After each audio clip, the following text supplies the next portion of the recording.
Stupid mistake. Okay, now we're being live streamed.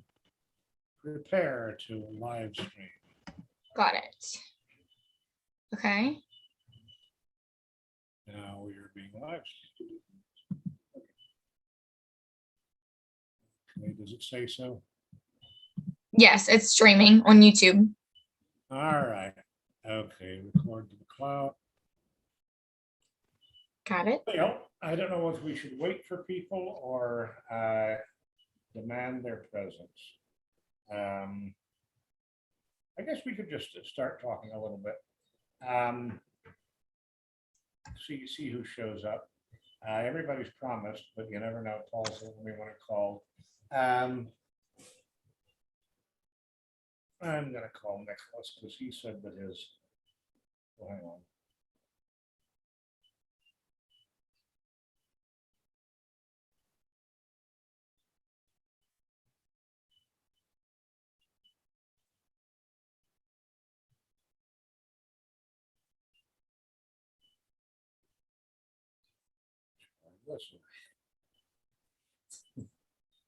What do you have, a green screen in the background?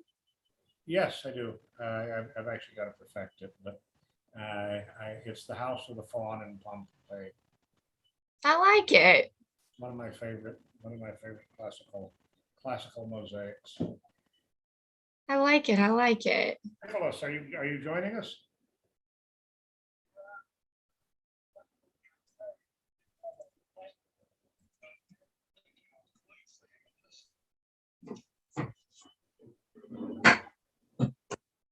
You can't just click on it?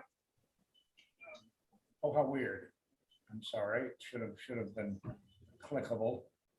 Well, Chardonnay and I are here.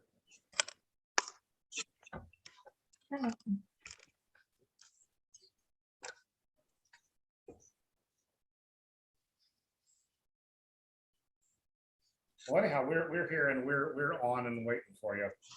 So we'll start talking a little bit about secession until you get here. Okay.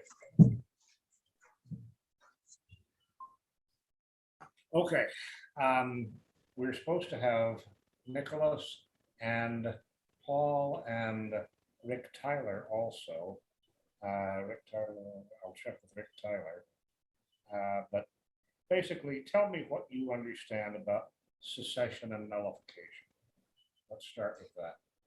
Okay, so I know that, you know, it's whenever they're trying to branch off because they're not wanting to follow what the federal government has put into place. And so basically what I read up on with Texas is that they're against like abortion and same-sex marriage and that sort of thing. So they're trying to I guess become their own state, like they're like by themselves, right? Well, in other words, Texas used to be a Republican. Right. The Texas nationalist movement that wants to create a new Republic of Texas. I can barely hear you. Okay, we're waiting for you. Okay. So anyhow, okay, Rick is joining us. Rick, now did you look up Rick Tyler? I believe so. Yes, I read up on. Let me see. Hold on. Let me go double check. Well, basically, what he's famous for is a billboard. In 2016, the Militia guy. That is. Oh yes. I watched his little. He did a news interview. Rick did. I believe so. That's the Making America White Again, right? Yes, that's him. Yes. Okay. He's joining us basically. Now we've got Nicholas the Militia guy. Nicholas, I want you to introduce you to Chardonnay, Chantel, Houlette. Hi. Hello. Chardonnay. Did you say Chardonnay? Chardonnay. That's correct. Just okay. like wine. Let me. I need to move this lamp down.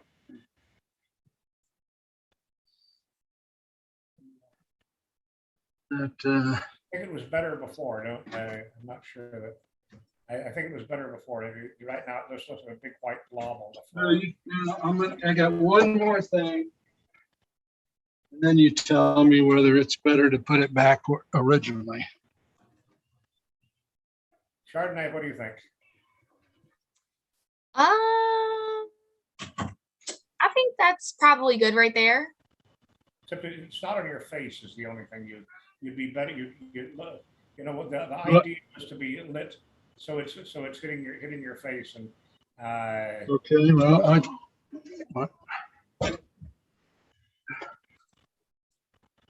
This is why one needs an editor.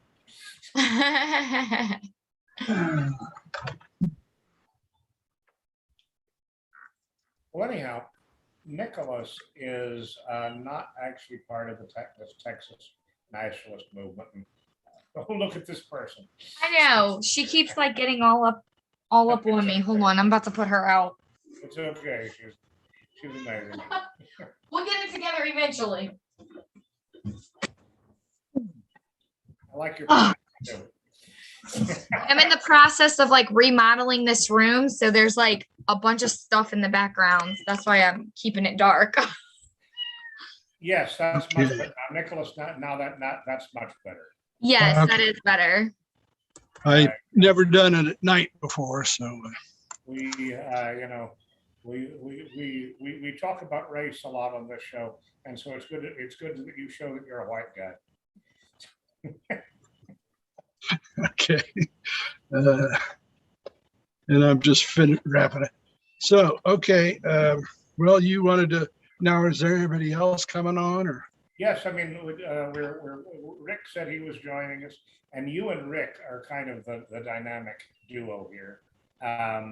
You and Rick, you know, are two different sides of secession. I want you to talk about militia and your ideas of secession. And then Rick, do you know Rick Tyler, or do you know who he is? No. Okay, Rick is from Tennessee. Tennessee and Texas go back a long ways together historically. I mean, a lot of the original Texas revolutionaries were from Tennessee. But Rick is from eastern Tennessee in the Appalachians, and his most famous moment, he's been involved in various anti-establishment movement for a very long time, as a, you know, fighting against the income tax, fighting against federal power, you know, speaking openly about the, you know, whatever you want to call it, the Jewish question. And that's a good, I've seen things saying the Jewish question, and then it gets into talking about, well, are they really from the tribe of Judah, or, you know, Talmudic, you know, what's the difference? So. Anyhow, all that's Rick is completely aware of all that, and he, in 2016, he put up this big poster near his restaurant in Tennessee, as Trump was popularizing the phrase "Make America Great Again." Rick put up a poster, large billboard that said "Make America White Again." And that's, I was thinking that's what you were going to say. Okay. Yeah, and so anyhow, and then for a long time, I don't know if he still has it up or not, but for a long time, when he was running for Congress, he had this website up that said, "I had a dream," and his dream was of the White House festooned in Confederate battle flags. So okay. He's done some sensational publicity stunts, I guess you'd say it.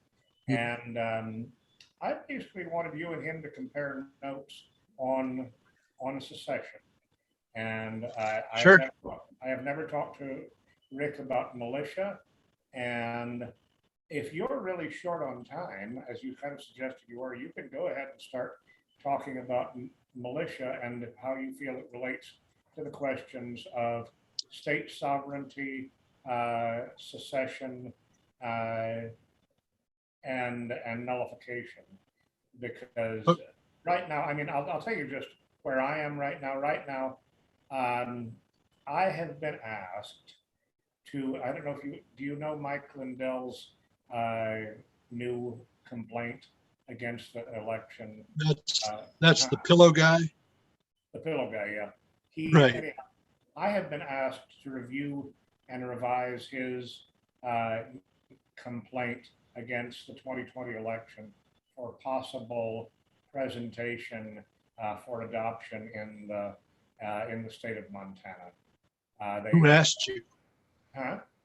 Who asked you? I really can't say because it's a private donor who's paying me to do it. And, okay, fair enough.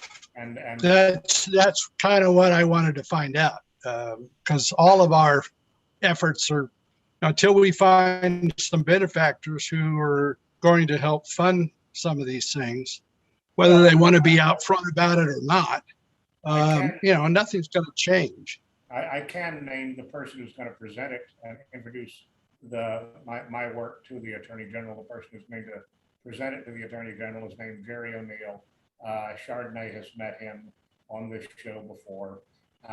He is a retired state senator in Montana, and he is a great patriot and really one of the smartest people I know. In an ideal world, he would be on the Supreme Court right now. But we do not live in an ideal world. No. Okay. Well, good. Why don't you start explaining your position, how you relate to the Texas nationalist movement generally, and tell Chardonnay. Well, okay, let me just give you a little bit more background. This is the first time you've met Chardonnay. And let me say this. If we want to wait until Rick's aboard, if that's just going to be another 5 or 10 minutes, that's fine. We can just shoot the breeze here. Okay. If you're not in a big rush, maybe that's a good idea, because I was going to introduce you a little bit to Chardonnay. Sure. Okay. Chardonnay Chantel Houlette, beautiful French name from this French heritage state. And anyhow, I have been working with Chardonnay's mother for some time now. Her mother is a brilliant paralegal, probably should be a lawyer herself. And one day in August, Chardonnay, Chardonnay's mother, said, "My daughter wants to meet you. She's interested in going to law school, and she knows your story, and so she wanted to find out, how you got to be where you are, sort of as a non-lawyer lawyer, non-licensed, no longer licensed attorney." And I said, "Sure." And so Pamela shows up with this absolutely stunningly beautiful creature. And we immediately hit it off and start talking about absolutely everything. And I'm not sure exactly how the question of World War II and the Holocaust came up, but it did. And Chardonnay said, "I have always had questions about that. I have always wondered what really happened there." And I said, "Well, what a strange thing. I happen to know everybody in the historical revisionist movement pretty much on a first name basis. Let me see who I can put you in touch with." And I started calling around, and I couldn't get anybody whose primary interest was the Holocaust. And so I said, "Well, there's one guy that we can talk to right here in Louisiana. It's not really his specialty, but I know he has strong opinions on it, on the subject. Would you be willing to talk to David Duke?" And of course, most people go, "Oh, David Duke, no, I could never speak to him." And basically Chardonnay's response is, "I've always wanted to meet him." And, at this point, she surprised you. She's already told me that she has a boyfriend, so I can't fall in love with her. But, she's obviously a dream girl in so many ways. And so we go straight out across the river, across the lake, actually, that same day. and we go meet David, and they hit it off tremendously. And so ever since then, my dream is, you know, that we need fresh blood in the political system. We need people who are not beholden to the powers that be, who are not created by the powers that be, and who have no need to respect the powers that be. And I believe that Chardonnay may be America's Marion Maréchal Le Pen, a young radical who can take over basically the wreckage that people my generation and yours have left, and build a new coalition to change America. And so basically, I had stopped doing podcasts because I had lost hope. And when I met Chardonnay, I started up again to do podcasts, basically for the purpose of introducing her to everybody in the movement, and to Right. and to the movement itself, because she has no background in politics. She's currently doing a master's degree at LSU in social work. And so, I mean, her interest was in forensics and basically the prison planet aspect of the United States. And I want her to learn every possible position that patriots have taken and that patriots are taking in America today, and let her form her own path, her own new innovation of constitutional individualism, freedom in this country. And obviously, I think that you've got some very unusual ideas, and we're here basically to educate Chardonnay and hopefully a lot of other people in where America is and where it needs to be going. Well, and you mentioned the movement, whichever movement we're talking about, whether it's Christianity or secession, or there's various movements in America, and I'm not sure. What I'm basically talking about is anti-establishment, ready to address things like the Jewish question that nobody else will address. Right. Stuff, anti-media. One of the people we had on the show a couple of months ago now, back in September, asked her first question, is it okay to be white? And I mean, a lot of people, her generation, would be very flustered by that question. And well, I'm white. The whites have done terrible things. They enslaved the blacks, and they'd lose it. And Chardonnay said, yes, I do. And so, basically, the idea is the last candidate who was really anti-establishment and who got a very substantial percentage of the vote in any state, the last real major anti-establishment candidate who shocked the world was David Duke. And ever since then, there really has been nobody in any state. Jesse Ventura, sort of, but well, you've had a lot of false populist candidates. Yeah, exactly. They pretended to be for something, anti-establishment, and they were just puppets. Exactly. And so that is that is what we're here for. And when I say the movement, obviously, part of my history, is I was affiliated with the group called Unite the Right, which sponsored that phenomenal disaster in Charlottesville. And, you know, I believe in that basic concept of unite the right, because the whole problem is that, you know, people shatter, people go in different directions for every tiny little issue, you know, and basically we become sectarians, and you can't win in politics that way. You've got to form broad-based coalitions that include as many people as possible so that you can actually win elections. And I feel like Chardonnay has a very good chance of doing that. I mean, everything about her rings true and positive to me, and I hope it does to you too. And I hope that somebody else joins us. I was expecting Well, more people. to finish my point, you talking about needing fresh blood, but that blood needs to be young, because my message to right. She's Marion Maréchal Le Pen's exact age cohort.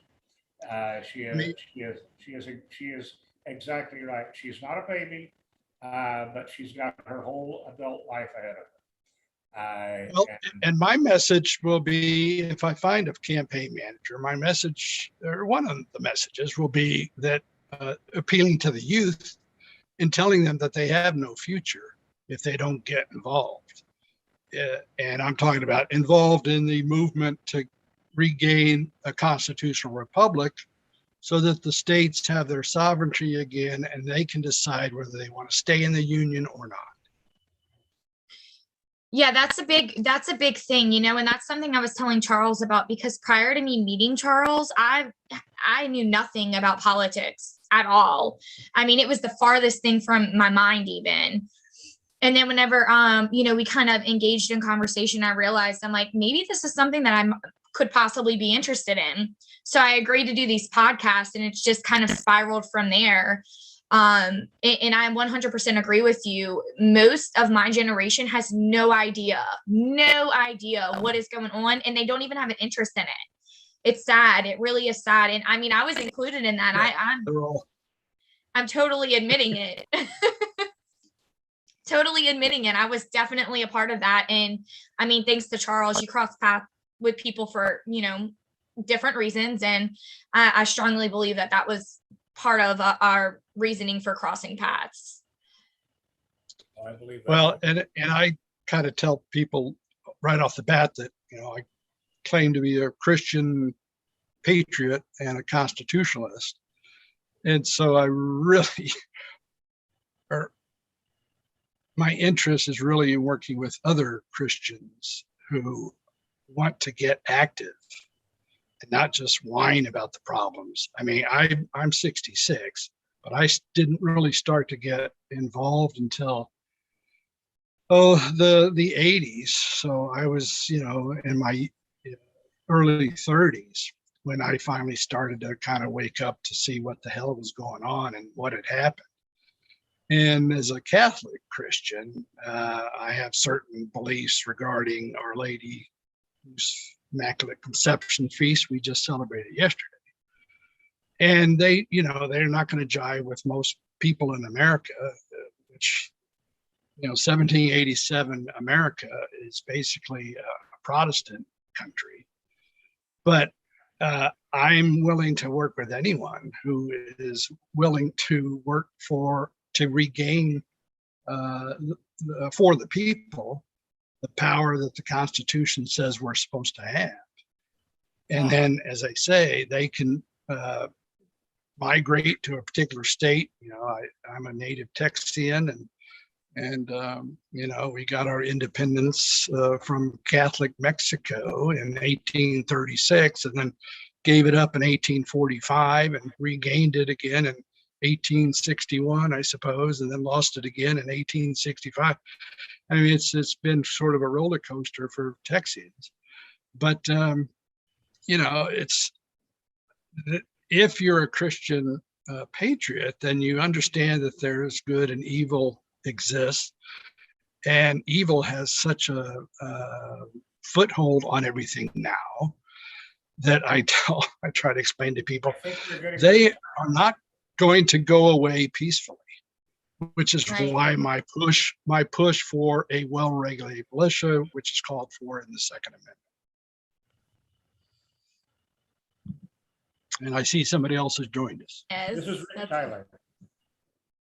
Rick, do you mind if I call you Rick Tyler instead of iPhone?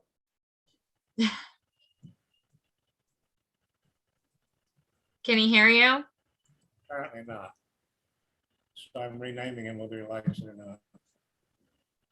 There you go. Still adjusting. Oh, connecting to audio. Hmm. Rick?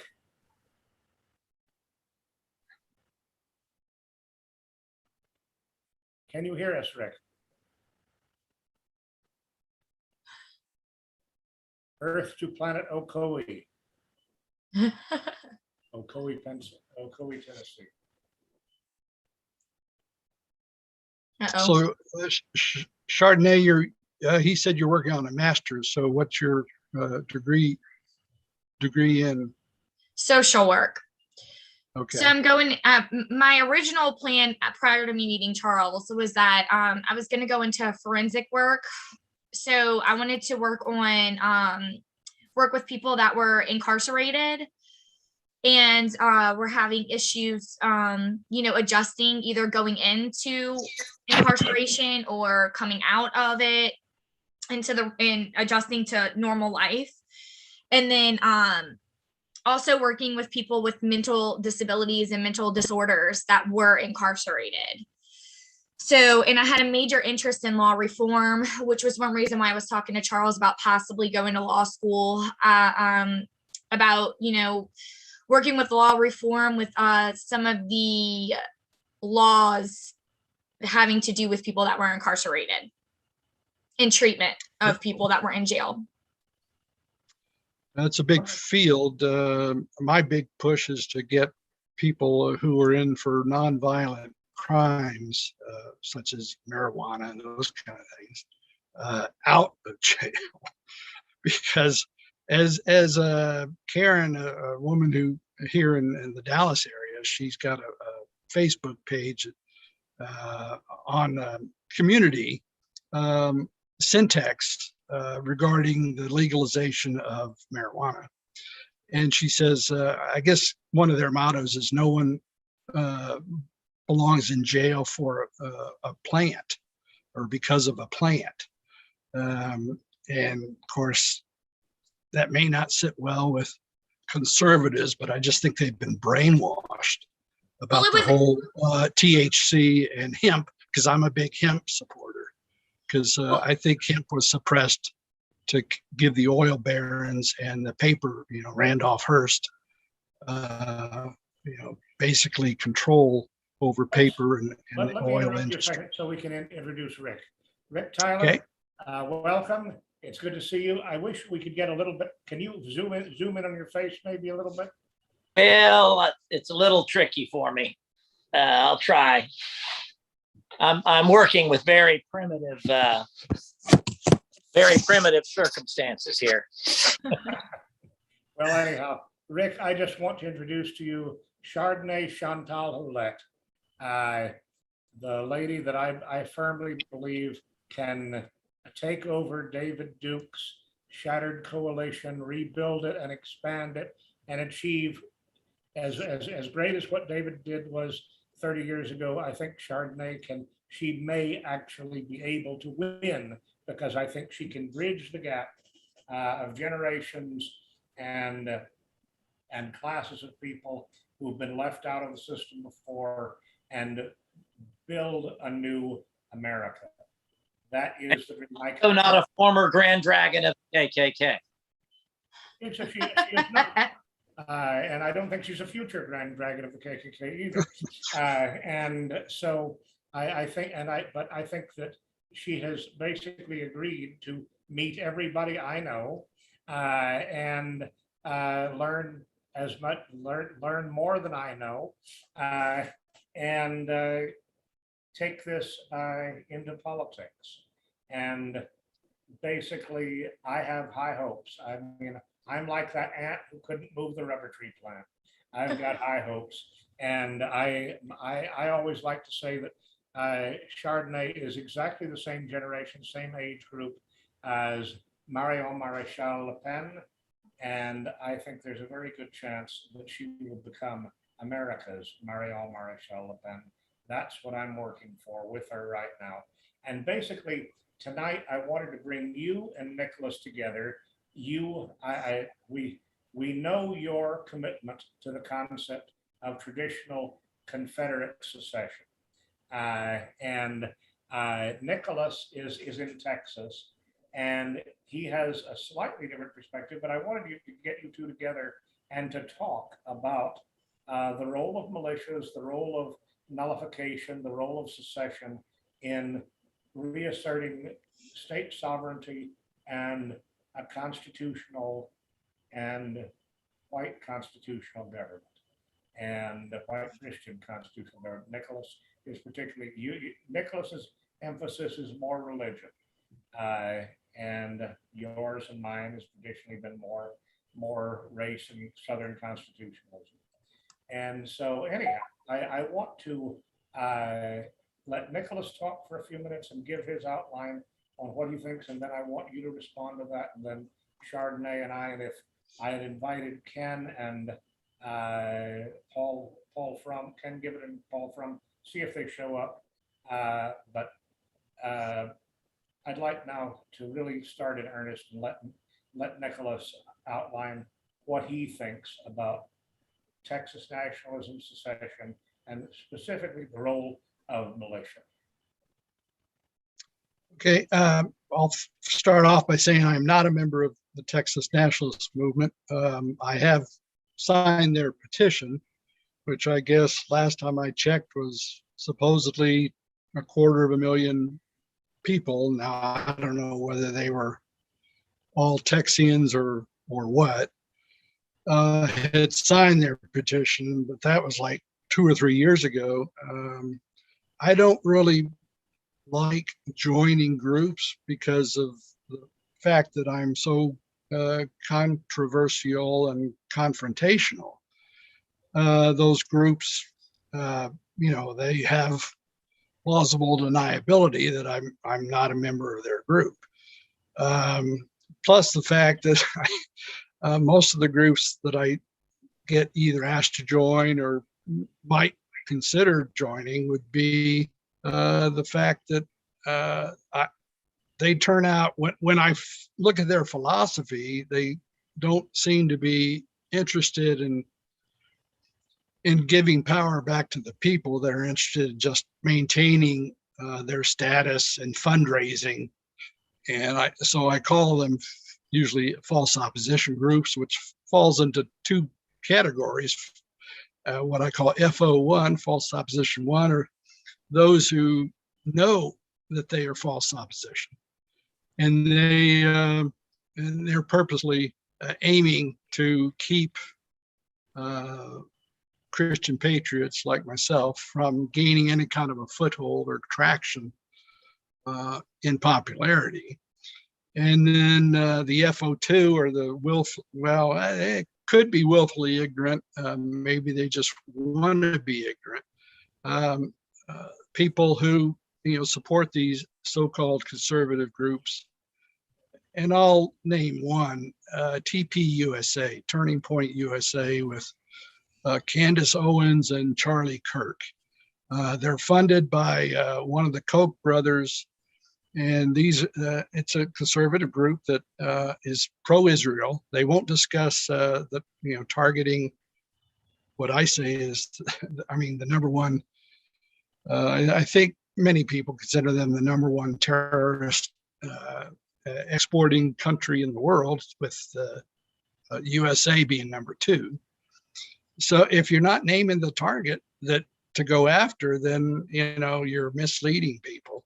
And whether you're doing it willfully, like TPUSA, or not so willfully, such as, let's say, maybe Eagle Forum, the old Phyllis Schlafly, God rest her soul, group, or Yeah, the JBS, John Birch Society, I think they're actually false opposition one, because since '58, when they were founded in 1958, I mean, they were going after communists. Well, who is behind communists? Well, it's the Jewish question. And I remember that I won't mention the topics that get you booted off of YouTube there, Charles. So I Well, won't maybe we mention can't the, talk about COVID today.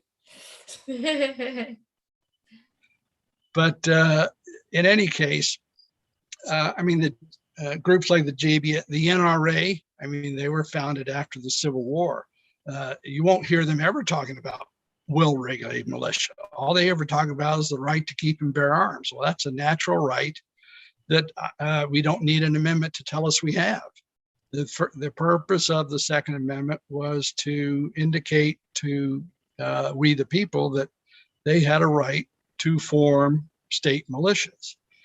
And I'm an advocate for public militias, not private militias, which have really no authority in the original intent of the Second Amendment. So, as I was telling Chardonnay, I didn't get really started until the mid 80s. And 1990, I came across the whole vote fraud, the computer control of elections by 3 companies with Jim Condit Jr. of votefraud.com and Network America. So I got heavily involved in that.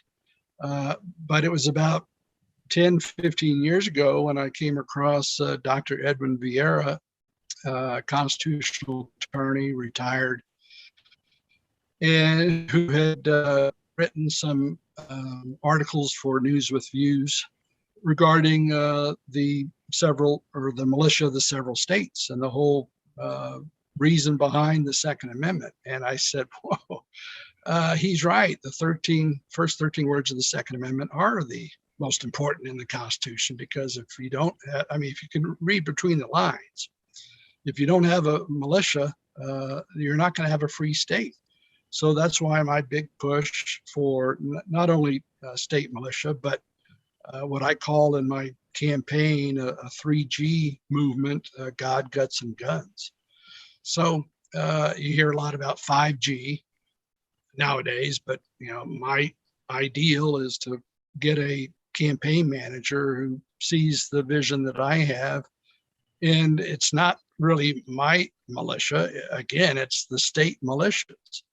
And we have a traitor in Austin, Greg Abbott, who calls himself a Catholic, who is pro-Israel. And in fact, I think Texas is Israel's #1 trading partner. This is ridiculous. These are all things. He destroyed the Texas economy with the lockdowns in 2020 with the COVID. That would be exposed, because people easily forget things like that. Texas has its own energy grid, but it's owned by foreigners.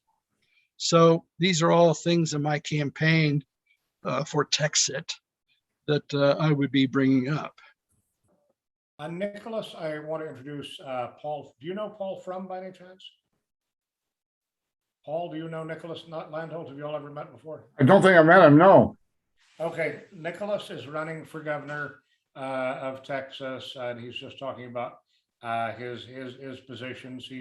He's a secessionist, and you do know Rick Tyler, don't you? Yeah. Yes. He's running for governor of Texas, and I guess that's as an independent, right? Yes. It would be, yes. And I'm not a candidate, official candidate. I'm trying to find a campaign manager to hire. But not Paul, do you know Rick Tyler? I don't think so. Rick Tyler, I can't believe you don't know Rick Tyler. Rick Tyler is the man who in 2016 responded to Trump's Make America Great Again with a poster that said, "Make America White Again." Oh, right. I remember that. It made national news, and Rick has been in and out of, I think he's currently out of the American Freedom Party. But he's in Eastern Tennessee, and basically my idea was to have Nicholas and Rick talk about their perspectives on secession. And let's see, you've got a picture of Robert E. Lee behind you, I think. Yes. Distinctly north of the of the Mason-Dixon line. Very, but you know, the interesting thing that has largely been scrubbed out of our history books is that during the war of Yankee aggression, Canada was we weren't Canada then, we were several British colonies, but were overwhelmingly supportive of the Southern cause. And the scholar who went back and looked at newspaper editorials of the time, the support was quite solidly for the South, and that's often not known. Of course, it is would be completely deep sixed by our cultural Marxist establishment today, because we, of course, were always against slavery. Well, let me just jump in here. Paul, your name sounded familiar to me, and you were the Canadian that Doug Christie defended or was the attorney for? Yeah, well, Doug Christie was a good friend, and at one point he was my lawyer. We worked on a lot of cases together over the years. He was Canada's premier free speech lawyer of his generation. Mm-hmm. And in fact, we just gave an award that he started. Called the George Orwell Free Speech Award. He started it back in 1985, and after he died in 2013, it was discontinued for a while, but we've taken it over and we just gave it to another person who's been in prison, Dr. James Sears, who was the editor of a very satirical newspaper, and it ran afoul of Canada's hate laws because it was satirical about Jews and women. A radical feminist, I should say. Well, I've been a big follower of Michael Hoffman since the 80s. Right. So, that's why I recognize your name.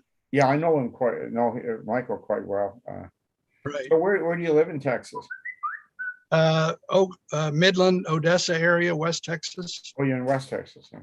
I know East Texas really well, but originally from San Antonio. Oh yeah. Wow. Well, Rick, I mean, I'd like you to come in here and say, I mean, does organization of a militia? I've never heard you talk about organization of militia or the Second Amendment, and I'd like to get you into a dialogue with Nicholas about that.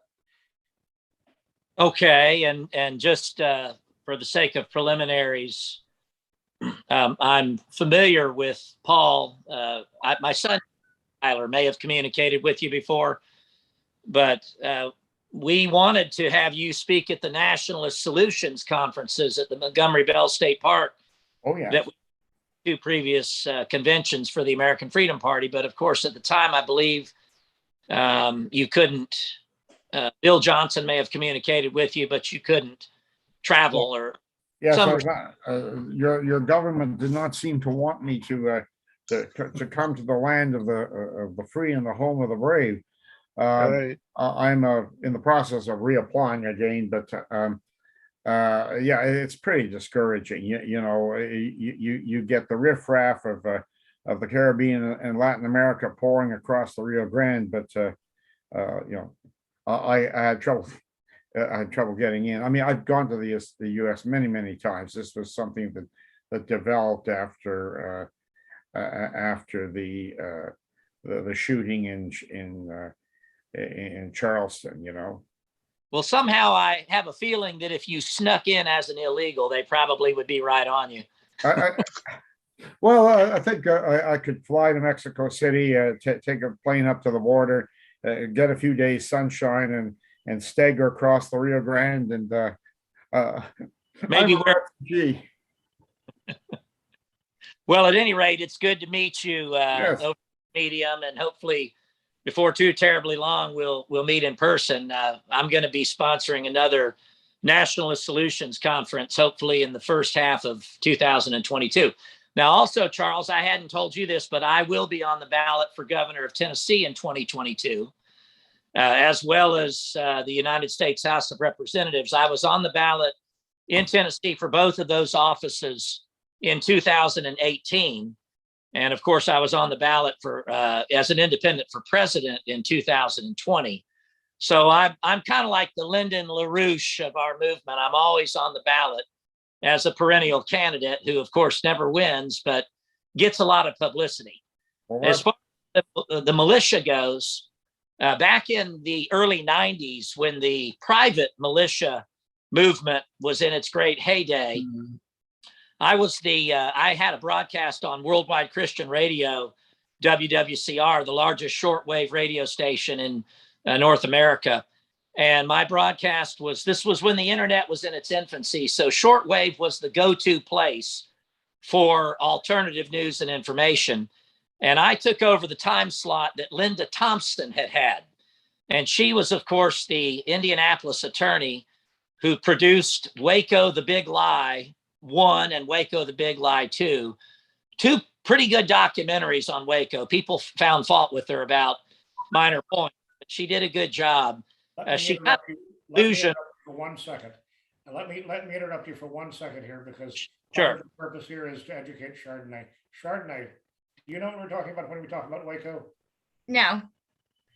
Okay, Rick, do you Wow. mind filling her in just a little bit? Oh, everybody can fill Chardonnay in about Waco.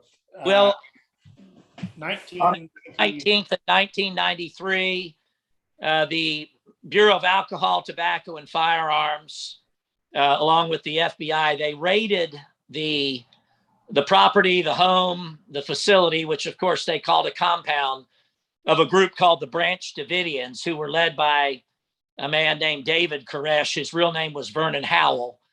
And they were an offshoot of the Seventh-day Adventists that believed that David Koresh was anointed by God to be able to interpret the 7 seals of the book of the Revelation. So they were definitely, they were apocalyptic, they were cultic. I hesitate to even use that term because all of us are called cult leaders or members or whatever, but they were the target of what the Alcohol, Tobacco, and Firearms Department labeled Operation Showtime. Now, they had considered several other groups for Operation Showtime, which was going to be a very flamboyant raid of a right-wing separatist type religious group.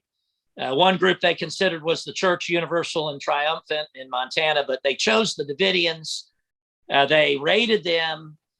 During the process of the raid, 4 ATF agents were shot and killed. They were actually killed by friendly fire, but the Branch Davidians were accused of the crime.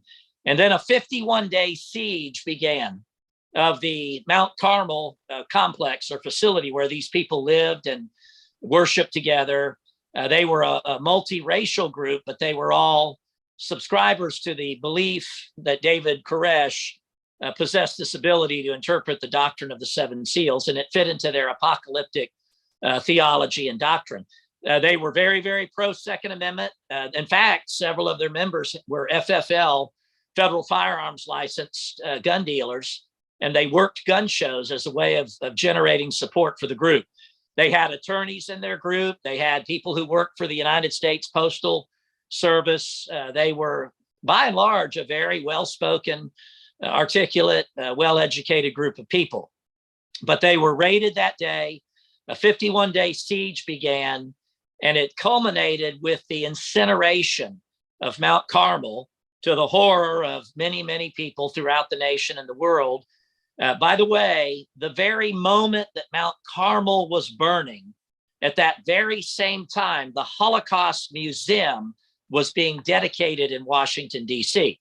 So the powers that be were offering up a burnt offering at the time that they were dedicating the Holocaust Museum.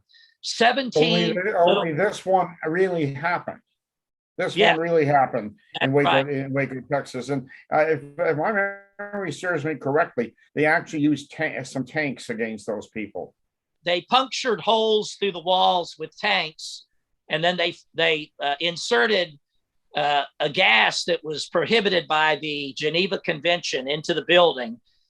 They then ignited it. They accused the Davidians of being a suicide pact and claimed that they set the fire. 17 children were killed. Carl Klang memorialized the event with his ballad, 17 little children. And the survivors who escaped the blaze, which were very few in number, they had to also avoid being sniped because the feds had snipers killing people as they tried to escape the inferno. In 1996, on the anniversary of the Waco incineration, I held a conference in Waco, Texas at the Hilton Hotel. It was entitled the Remember Waco Convention. It was attended by the Branch Davidian survivors such as Clive Doyle and David Thibodeau. And we also honored all the survivors at a banquet at the Waterworks restaurant in Waco that same weekend. And the Waco tragedy, I believe, was in part at least done to see what the American body politic would tolerate. Would they sit there idly and watch this a group of people who had never hurt anybody be murdered in not, cold blood, but instead in a fiery inferno right before, the eyes of the public? And this was televised, worldwide as it was happening. And of course, the survivors were then charged themselves with capital crimes for supposedly murdering the ATF agents. They did ultimately get clear of those charges, but it was quite a few years before the survivors and supporters of them were behind the rebuilding of the church and the reestablishment of their presence there on the property. But Waco, Sonny Bono, who was a congressman in California, was attempting to reopen the whitewashed Waco investigation when he died, an untimely death, some say a rather mysterious death, I believe in a snow skiing accident. Yeah. Right. So a singularly unique event in American history that to this day, obviously, even though it happened in '93, has never been properly redressed. It was America's Tiananmen Square, really. Yes. It was heartbreaking to see these people destroyed. Of course, after the usual media vilification. There's an interesting little historical footnote. One of the ladies who survived Waco, she's a colored lady, came up to Canada, and for a number of months she stayed at Ernst Sindel's. Of course, Ernst Sindel was notorious for questioning the Hollywood version of World War II, and he was also gratuitously called a white supremacist and a racist. He was not really race was not a big issue with him, but something that probably would not fit the narrative was that he gave shelter to this colored lady who was a survivor of Waco. Interesting. Well, as I was saying, in the early 90s, I was on WWCR, and I had taken over Linda Thompson's slot because she got a little bit overly ambitious and maybe even a little delusional. And she called for an armed march on Washington, D.C. and declared herself adjutant general of the nationwide militia. And she kind of discredited herself, and she lost that time slot. I took it over with a broadcast entitled The Voice of Liberty, and I would regularly get called after my broadcast. Now, a guy named Mark from Michigan followed me up with something called the Intelligence Report. His partner at the time was John Statmiller, who recently passed away. John was the founder of RBN, Republic Broadcasting Network. But I got called all the time from very, very eager beaver type militia guys who were very much newcomers to the movement, if you will. And, they were, wanting to do something. They were very, committed to the idea of resisting the tyrannical government that we were obviously living under then, and we're even more so living under now. And I routinely had to tamp down the enthusiasm of these guys to try to keep them from going off half-cocked. Now, some of them, I'm sure, were feds calling me up, just hoping, that I would green light, some type of violent endeavor. But I, of course, tried to tell people at the time that while clearly the phraseology of the Second Amendment, references the militia, that we don't always serve our best interests when we get together with a dozen or 20 or 30 guys and don fatigues and go out in the woods and fire off a lot of rounds and, talk about, what we might do, under various circumstances or hypotheticals.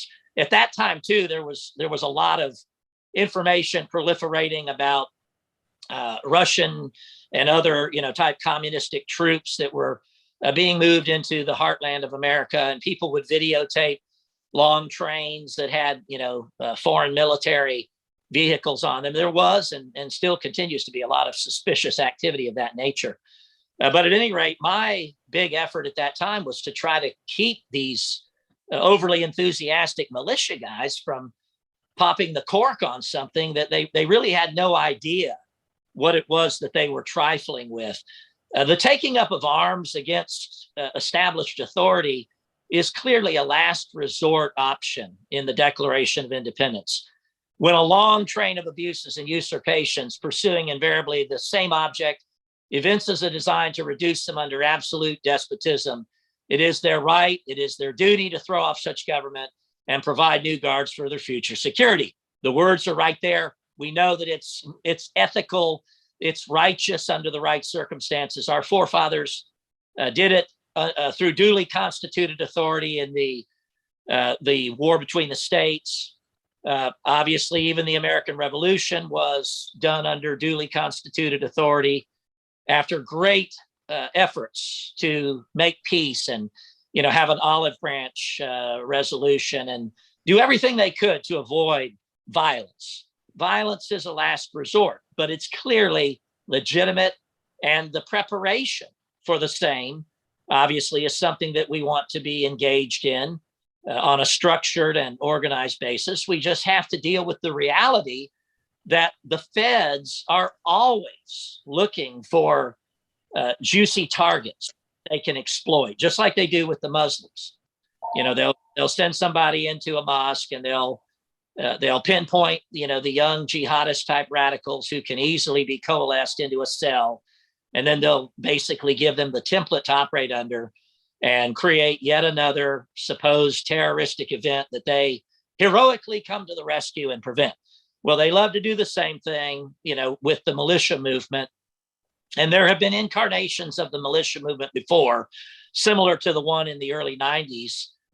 Many people know about a man named Robert Depew, who had the Minutemen back in the 60s. And there was a militia movement that was associated with the tax strike movement in the 1980s, led by a man in Delaware named Travis Brownlee.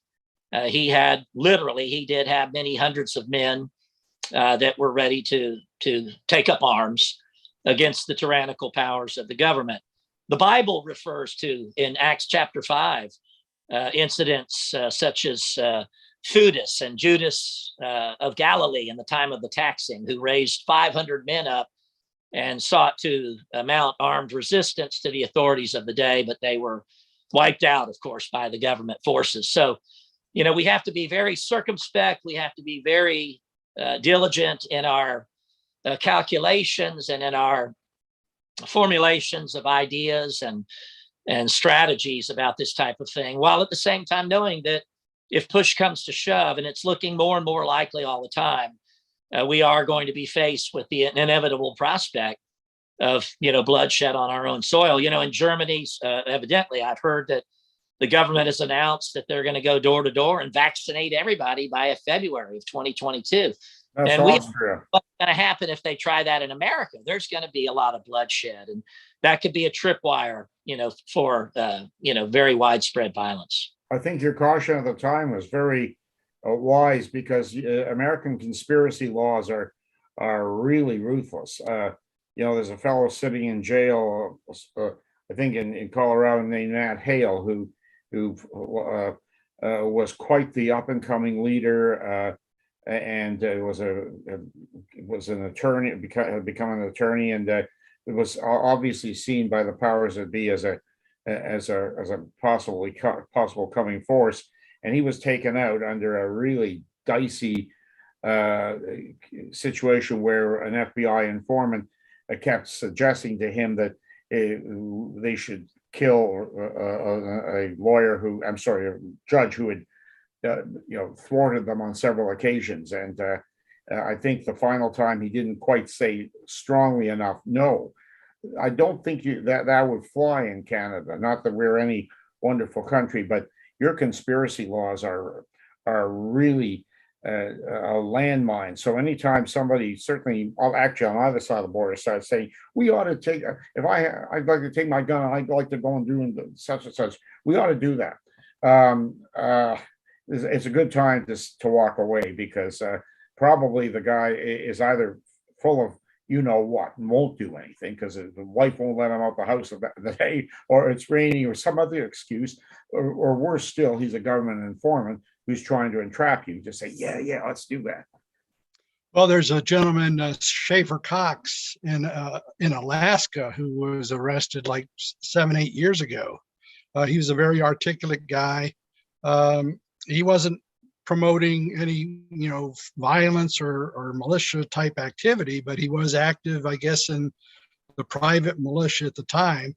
And he was set up and framed by the government. And he's now sitting in jail in some kind of a special type of jail in Indianapolis, I believe, or Indiana. So that's why I am very public with what I say. And I'm very also adamant that what I'm promoting is the state militias that were suppressed in 1903 by the Charles Dick Act and replaced by the National Guard. So, and then I am not advocating private militias because, as I think Rick said, they have no authority.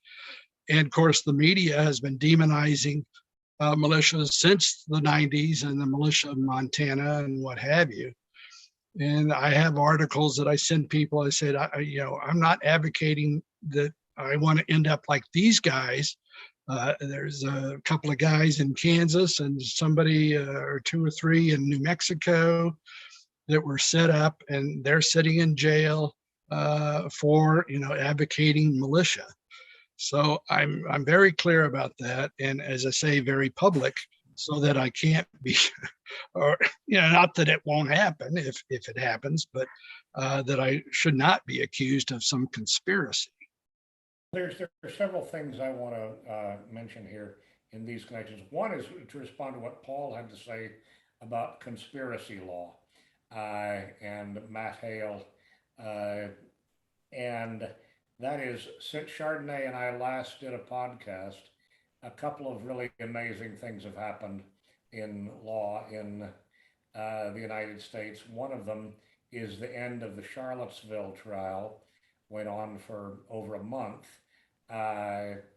Truly extraordinary amount of non-evidence was presented that any of the white participants in the Unite the Right rally in Charlottesville did anything wrong. But of course, everybody knows that after the rally had been disbanded, declared a disorderly assembly by the governor of Virginia, a young man by the name of James Alex Fields basically ran into a girl and gave her a heart attack.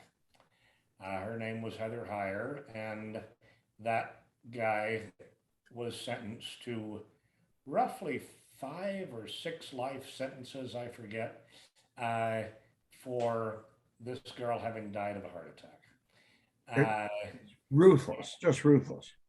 Yes, it's astounding. I mean, in a normal situation that wasn't where they needed to find a scapegoat, it would have been called at worst negligent homicide, maybe not even that, because the car impact didn't kill her. He may have driven recklessly. He may have driven in negligently, but he didn't actually kill her. She died of a heart attack. Anyhow, A friend of mine, Simon Roche of the Siouxlanders, was actually there, and he told me a couple of days afterwards, the Antifa mob was attacking that guy's car, rocking it, and he panicked. Or actually, he was trying to save his life.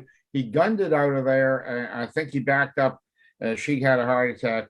There's no way this was even negligent. I assume they made the self-defense argument, but yeah, your courts are absolutely ruthless. I mean, 5 life sentences. Paul, I'm a disbarred attorney because I fought the courts. All right. I mean, I said that white people had civil rights and other crazy things like that. Oh my God! Could you really say such a terrible thing? It's amazing I'm still alive, right? And anyhow, that's another story. But what I wanted to tell Chardonnay, because I'm not sure Chardonnay knew, that in Charlottesville, Virginia, because this person died in the afternoon of a Saturday when there had been a rally in the morning, every major white nationalist group that had participated in Unite the Right in Charlottesville was found guilty by a civil jury in federal court of conspiracy in the death of Heather Heyer, conspiracy to commit violence in violation of civil rights resulting in death, and they were assessed punitive damages of $27 million, $1 million per group, $500,000 per individual, on actual damages to the named plaintiffs. Because of course, Heather Heyer is dead. Her family didn't participate in this lawsuit, but the people who basically sued, the plaintiffs in this case, were the people who saw or were in the vicinity even of Heather Heyer being killed, and they basically sued for emotional injury as bystanders, and they got, in some cases, $1 actual damages. So the jury did a very sort of schizoid thing. They accurately said that the people involved had suffered no actual damages, $1 actual damages, and then awarded $27 million in punitive damages. So the family didn't participate in the lawsuit? They Wow. didn't- Now was that the event that Jessica attended? Yes, as a matter of fact, yes. Jessica. Okay, so she was listed in that? No, she was not. She was not. She was actually originally she was there. She was with the League of the South, and the League of the South, Michael Hill, the director, gave one of the best presentations. But basically, what Paul was saying is very wise, and Nicholas echoing it. But basically, if you even say things like, "Oh wow, don't you wish we could kill these people?" and if someone dies, basically, and if someone heard, or worse yet, recorded, or they have email transcripts of you saying, "Oh, I just wish all these commies would drop dead." If you even say something like that, you can be found guilty or civilly liable for a conspiracy. Do you think that award by the jury might be overturned on appeal? Oh, I think there's a very good chance that if a court wants to, there is ample legal ground to do it. Do you see how I phrase that? Yes. If Yes. a court wants to, there is ample, because I mean the rule is that punitive damages cannot exceed actual damages by an excessive amount.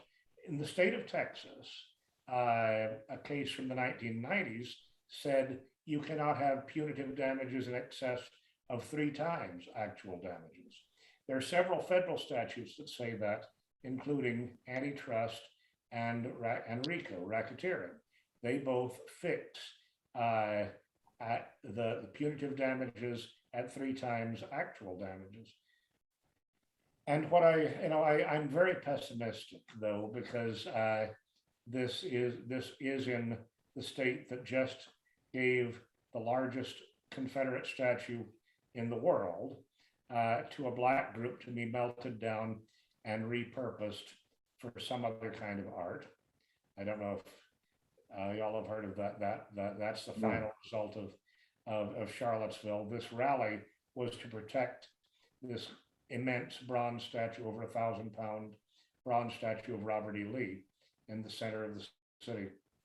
And the idea was to protest the removal of that statue. Well, the statue was not only removed, but as of yesterday or day before, the winning bidder to buy it is a Black activist group that's going to melt it down,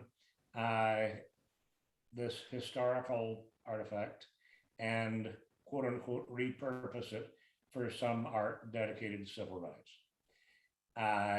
And as a final twist, insult added to injury in Charlottesville, that's pretty interesting.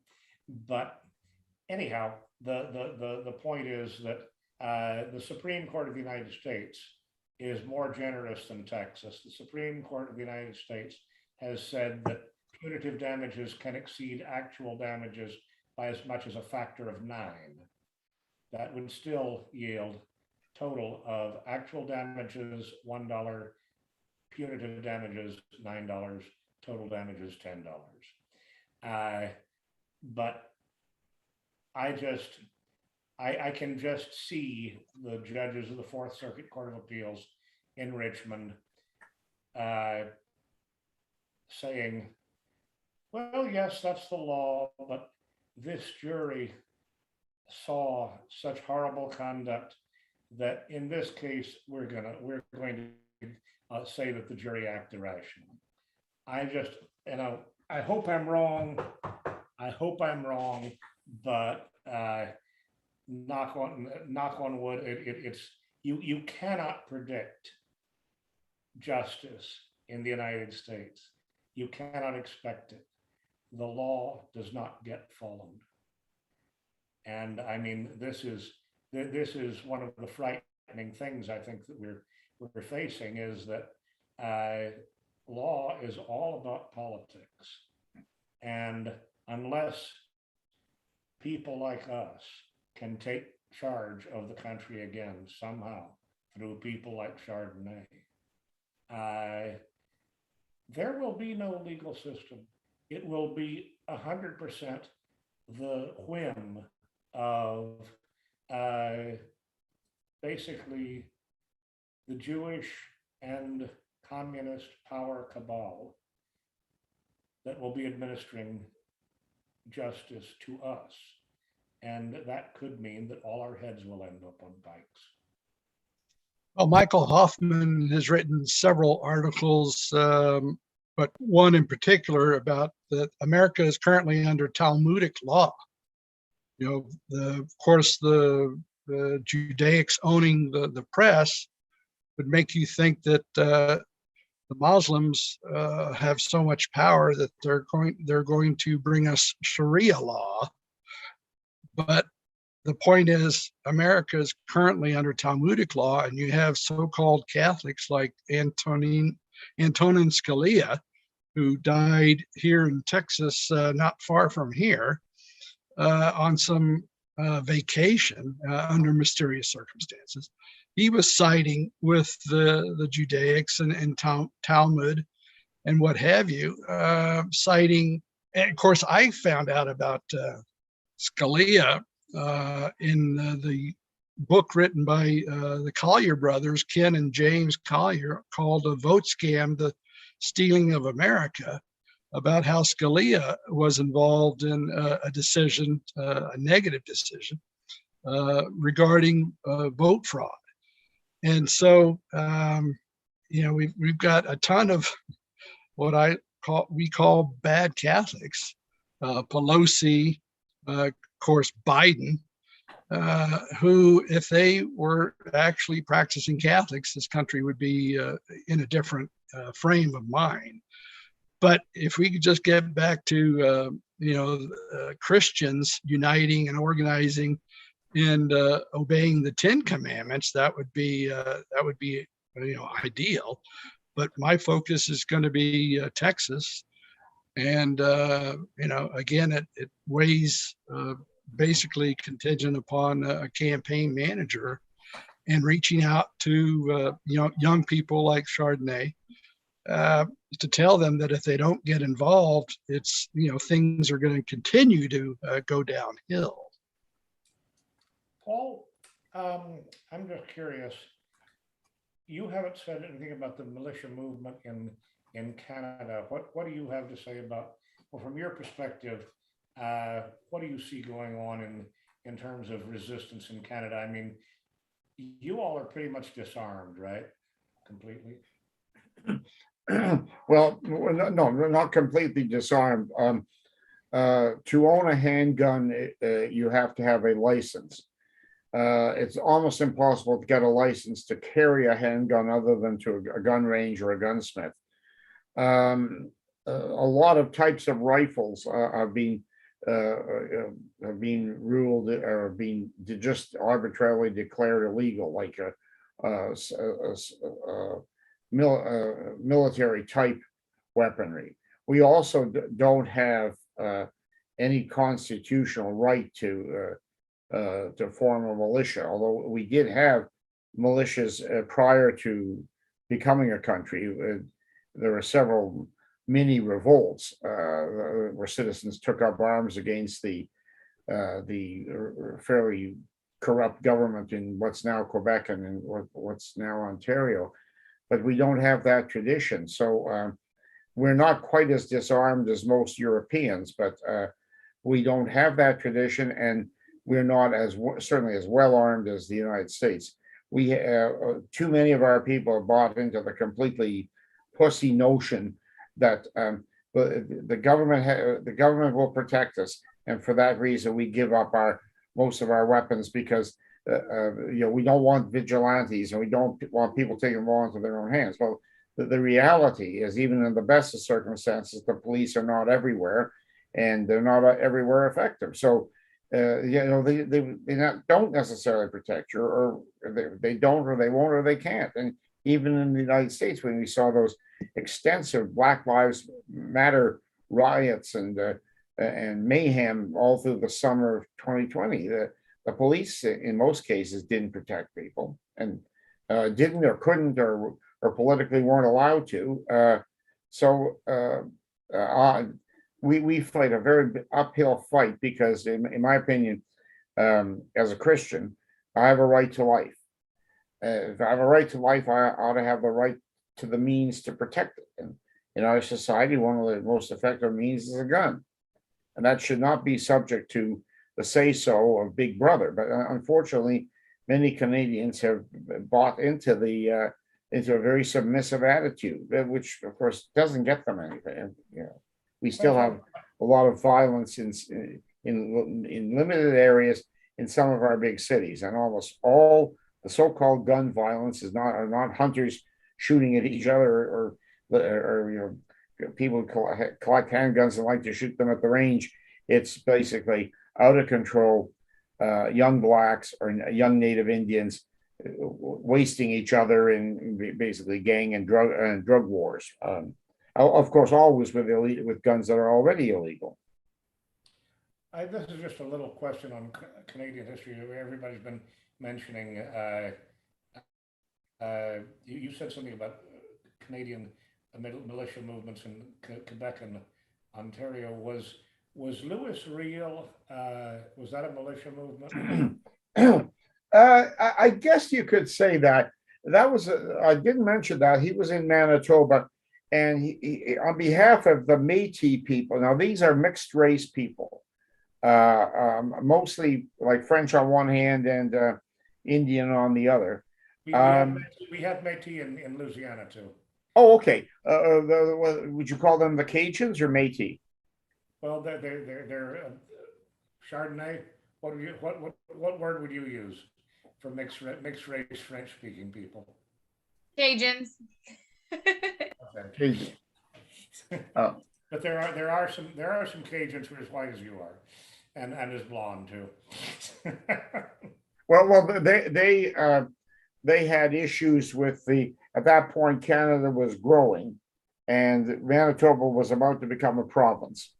And that it's kind of complex, but they took up arms against the government. Yeah.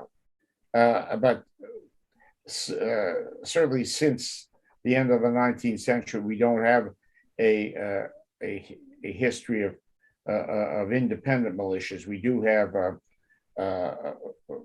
well, there's a militia within the armed forces. You know, you can join and be a part-time soldier, get training, etc.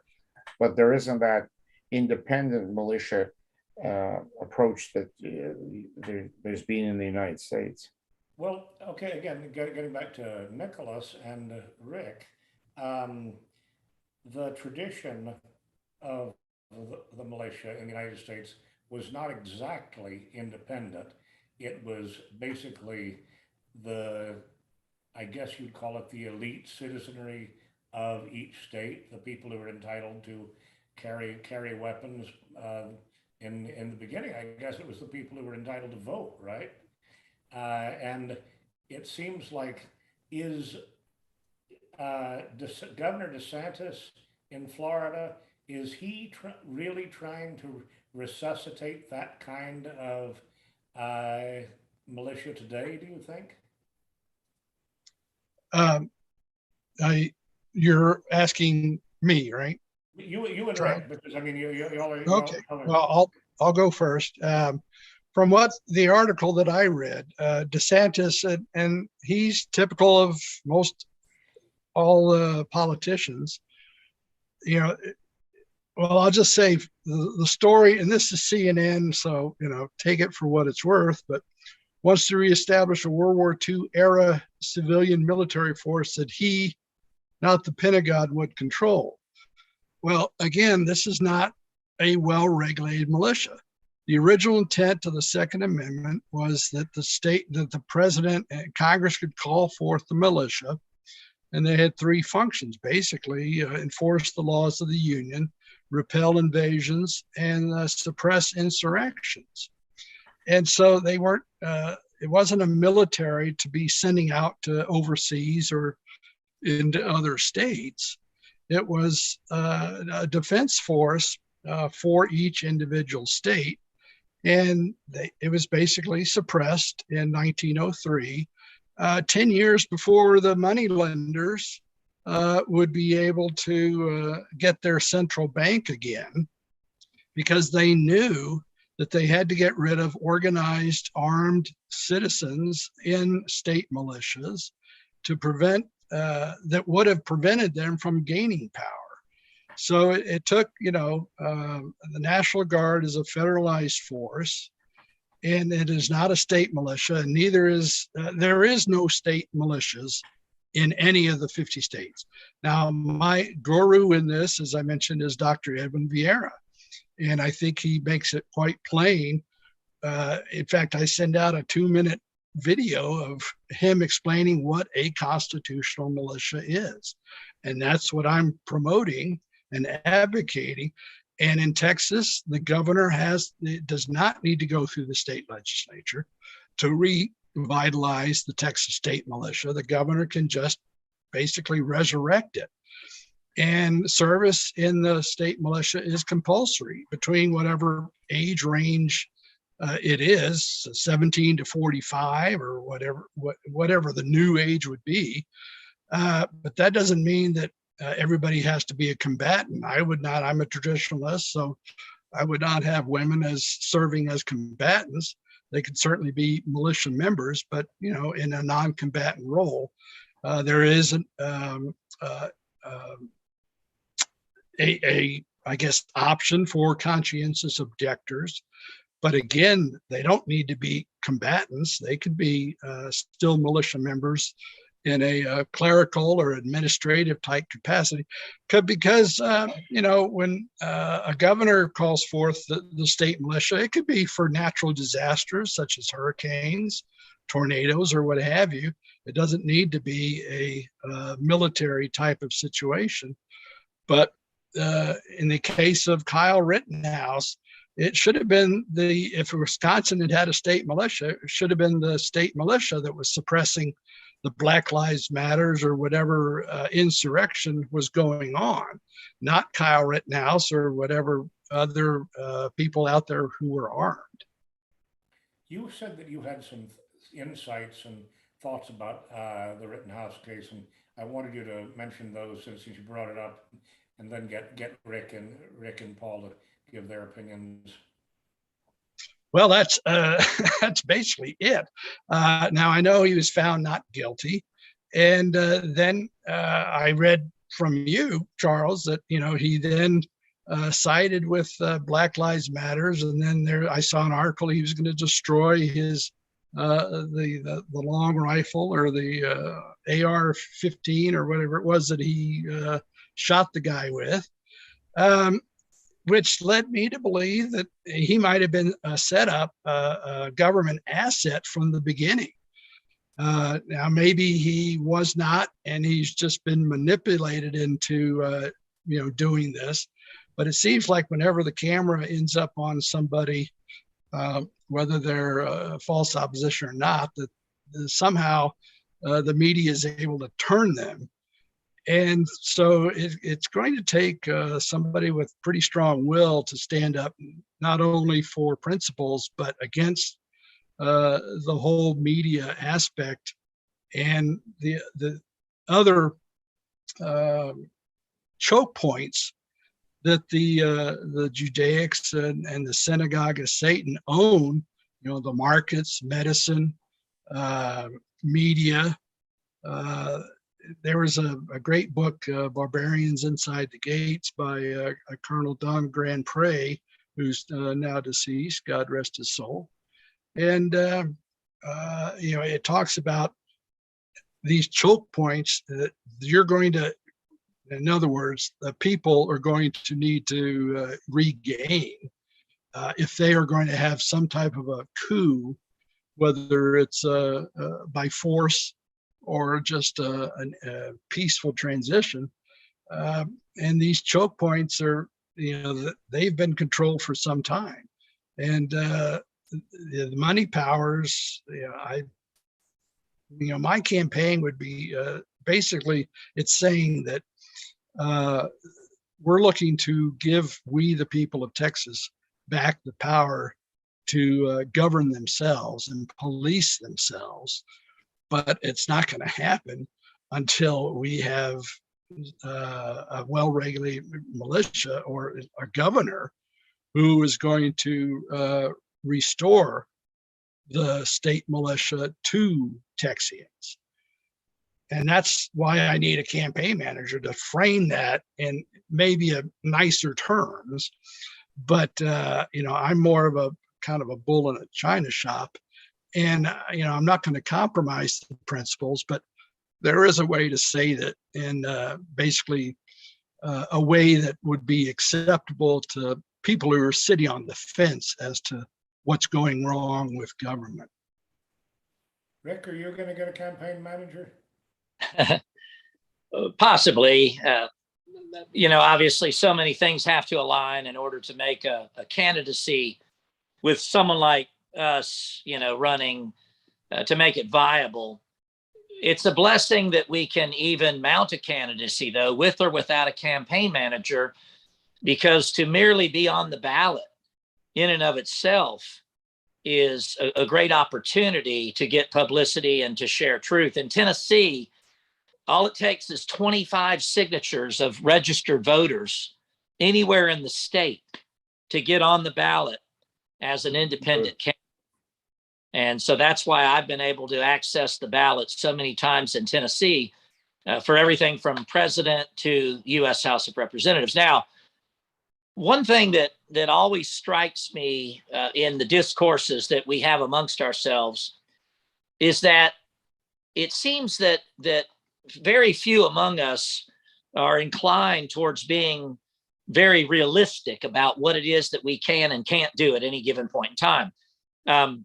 When I went to the American Renaissance Conference recently at the Montgomery Bell State Park in mid-November, the first conference that Jared Taylor and the New Century Foundation have put on since the so-called pandemic, I had a book table there and, had a good assortment of books. But one thing that I got in advance of the meeting was Sheriff Richard Mack's book, The County Sheriff, America's Last Hope. Sheriff Mack, of course, former sheriff of Graham County, Arizona, successfully challenged the Brady bill. By the time he won, though, it became a moot point because of instant background checks. But Sheriff Mack's book, The County Sheriff, America's Last Hope, it's a small little book, 50 pages or so. But Sheriff Mack illustrates the point that at the county level, that the sheriff can do really extraordinary things in terms of being able to deputize and form a posse that would consist of every able-bodied man in the county. And I've often tried to get our people to understand that until we show our friends and foes alike a working prototype, that at some geopolitical level, we can actually take power in a structured, organized sense. Until we are able to do that, it's, Charles, earlier you said you had high hopes. Well, do you have high apple pie in the sky? I mean, is this pie in the sky when we're talking about trying to take Texas or Tennessee or Florida? We have to be able to show the world that we can take a county. And when I say take, I don't mean by armed force. I'm talking about via the electoral process of installing one of our own as the sheriff in this geopolitical subdivision, which is an integral part of the fabric of the way our country was set up and structured. Of course, in Louisiana, I know it's parishes, but we have a sheriff, and then we defy the authorities from the state or the federal or the United Nations level to come into that jurisdiction and impose their tyranny upon us. If we ever were to show the watching world that this could be done, and by the way, I believe it would require a timely infusion of divine empowerment and protection, but I believe it could happen, and that could be the catalyst that could light the prairie fire that could then make it potentially viable to retake a state, for instance. Now, we've got a big problem when we're talking about trying to get Tennessee to secede or to retake Tennessee, for the cause of truth and justice, because we've got Memphis and we've got Chattanooga and we've got Nashville and we've got Knoxville, just as Texas has Houston and Dallas. And we have these population centers, and of course, the southern border of Texas, which is blue. We've got these centers of strength for the enemy that are heavily populated by the non-white population. So again, I believe that when we talk about militia, we first, and again, I'm all for, as I will do, as is being talked about being done in Texas, I will articulate it at the state level, but in honest conversation, I will readily admit that, it's pie in the sky. Governor DeSantis, a lot of things he's doing, I approve of, but he's got a problem with Miami and Tampa and Jacksonville and Orlando. We all know that. And so secession not only has to take place at the level of the state seceding from, the once great nation of America, but we're going to have to, in a preliminary sense, we're going to have to first show that for all intents and purposes, if not, a formal secession, counties, individual counties are going to have to first engage in a secessionist type approach after electing a sheriff and county commissioners or what have you, show that at the microcosm level politically, we can pull this off. Who knows what might follow after that. Have you thought about running for a county sheriff yourself? Well, unfortunately, most of the states have now made it a requirement that the sheriff have law enforcement background, just like they're making it a requirement that judges, be attorneys. So I haven't, thought about running for sheriff. I think I can make a much bigger splash by running for higher office, because remember, if people take you seriously as a candidate, they are as much as admitting that you could do the job if you were elected. And they are giving you a great measure of credibility. Even your enemies, when they express fear, as mine do, of me getting elected to the U.S. House of Representatives or the United States Senate or the governorship of Tennessee, they are as much as acknowledging that I could do it. If I could get in that office, I could, turn their world upside down. And so from a public relations and positive propaganda standpoint, some of us definitely need to be operating in that theater. I would also like to point out that, men like Ethan Allen, the Green Mountain Boys, it's not a private militia per se, but there's nothing wrong with any of us if we have a big enough organization, developing a security arm of that organization, which can very easily be transformed in a more official sense into a militaristic arm of our movement. Chairman Mao said power grows out of the barrel of a gun. He knew what he was talking about. And we have to be ready and willing to employ lethal force if we hope to avoid having to do that in the days ahead. I would also like to make a point too, just kind of as an aside. Michael Hoffman has been mentioned.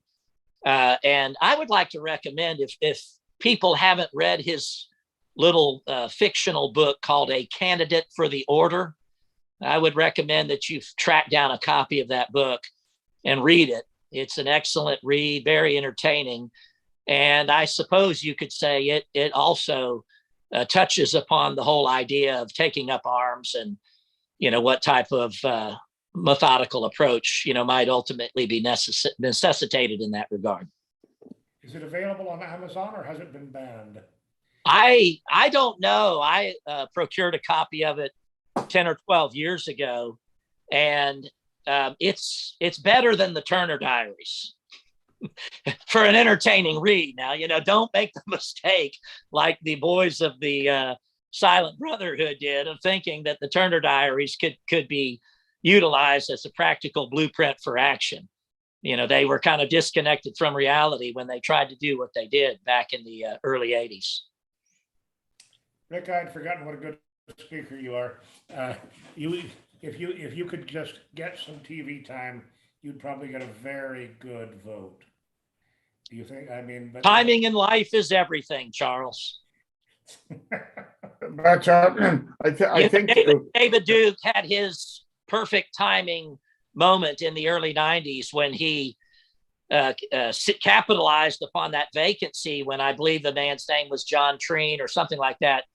David Treen, and David stepped in and won that state House of Representatives seat, and that was all it took for the Prairie Fire to ensue.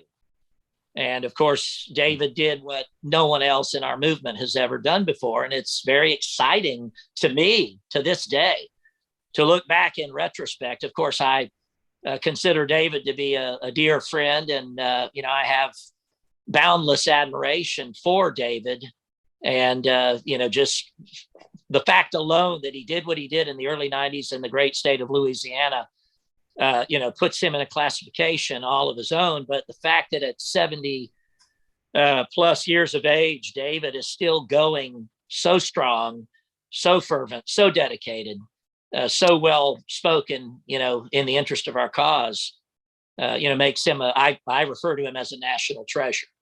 But he has given an example of what can be done. Well, picking up on what Charles said and your ambitions, I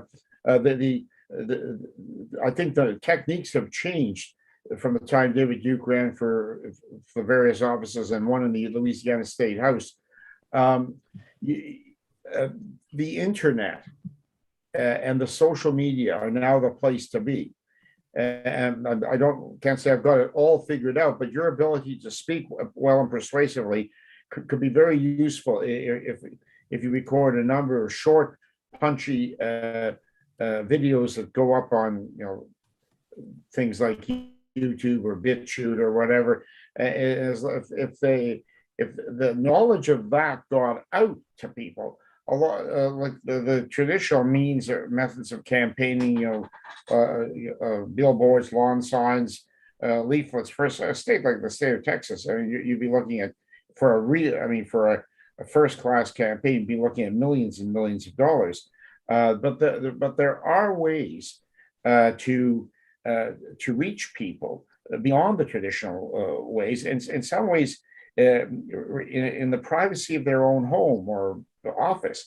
If they can see your website, hear your videos, they don't even necessarily have to put themselves out in public to come to a rally. Not that there's anything wrong with any of the old techniques, but I do think that the fates have given us the internet, and I think, you know, many people in the movement have used it effectively, but I'm not sure we've quite figured out how to use it electorally. But it would be worth, for instance, I hate to say it, studying how Obama what techniques he used. I know he used the social media a lot, especially to run for the office initially, and that costs not a lot. You know, you've got the talent to speaking and being persuasive. I think you could, if you explore that route, or have your campaign manager explore it, you have a way to begin to reach people in that far-flung state, or I should say, reach white people. Or I hope I'm not presuming, but we've got to reach our people and mobilize them. Well, remember, you have to overcome the problem of not having name recognition. Now, when I put up the Make America White Again billboard in June of 2015, I owned a restaurant at the time, and the day the billboard went up, about an hour after it went up, I got a call from the owner of the billboard, who's a local businessman that I was on relatively friendly terms with. And he said to me, he said, "Tyler," he said, "you better get more food at that restaurant." And I said, "Why is that, Ken?" He said, "Well, your billboard's been up less than a half hour." He said, "I've already had 16 phone calls and 15 people are voting for you." And I said, "Well, that's great. Thanks for letting me know." Well, then I started getting calls from other people telling me that crowds were forming around the base of the billboard, getting their picture taken by it. You know, people sensed that it was historical. And then I got a call from the wife of the owner of the billboard. And she, whom I had never met personally, but she lit into a profanity-laced tirade against me, ordering me to take the sign down. I told her that I didn't even know how to take a billboard sign down. You know, it's a rather large sign, you know, in structure. But she threatened she was going to burn it down. I said, "Well, that wouldn't be very smart to burn your own billboard down." That night at 1 a.m., she hired a professional company to come out and take my vinyl down off the billboard, and I never saw it again. The billboard was up for 10 hours, and I got more publicity than you could shake a stick at. I got international publicity. I would have had to have paid way more than $10 million to get the publicity that one 10-hour presence of that billboard netted me. And of course, to this day, I'm like David Duke.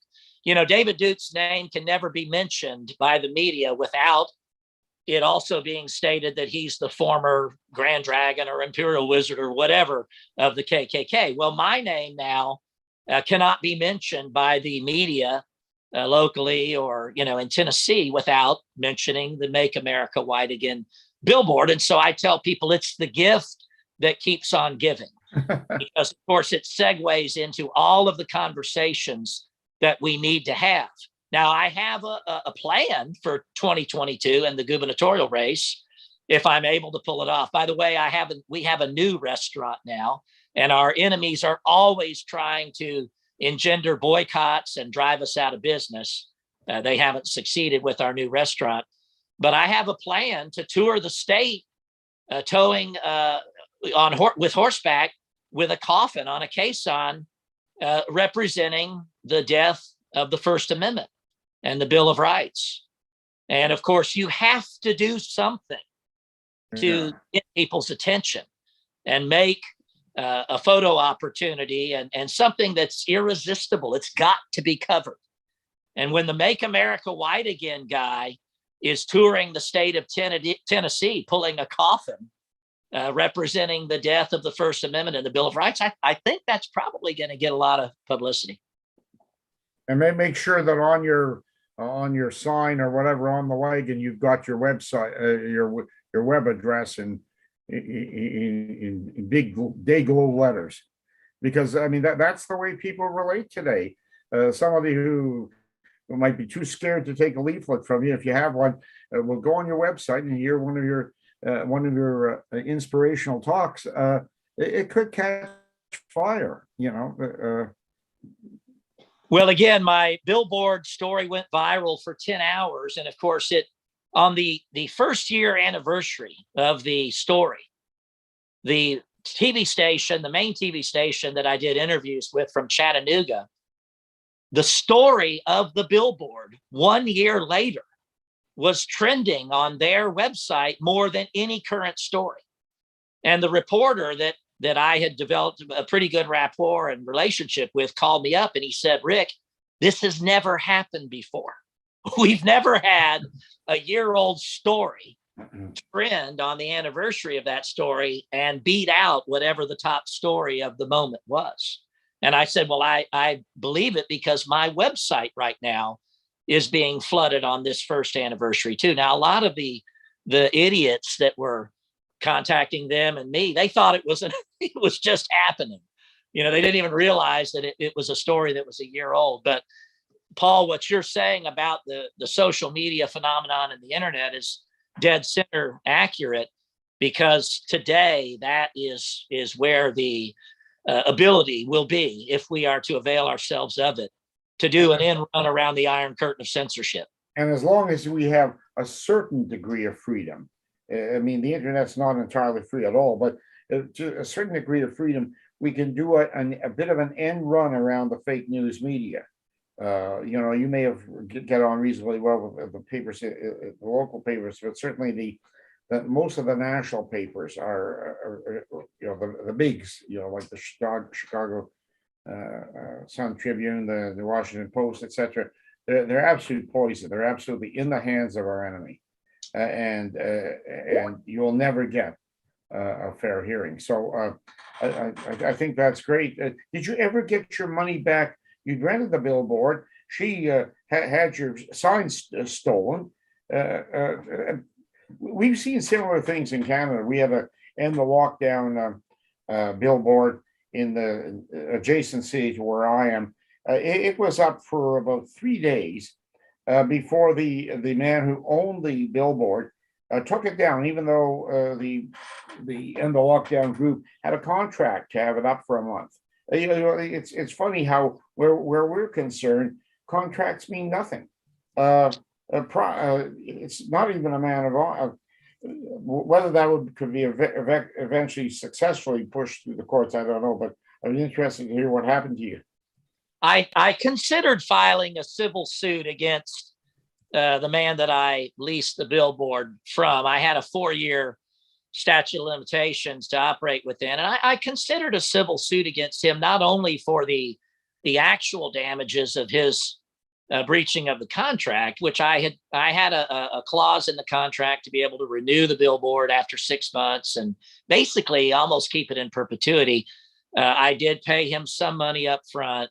I had the expense of the billboard itself and the money I paid to the guy who put it up. But, you know, my consideration in the potential possible civil litigation would be damages. And I did talk to some attorneys, even some within the movement. But I finally decided that it really wasn't worth pursuing that I would just, you know, let it go. Because as I said, I really, even though what these people did was wrong in terms of violating the contract and taking away from me something that could have continued to be a goose that would have laid golden eggs.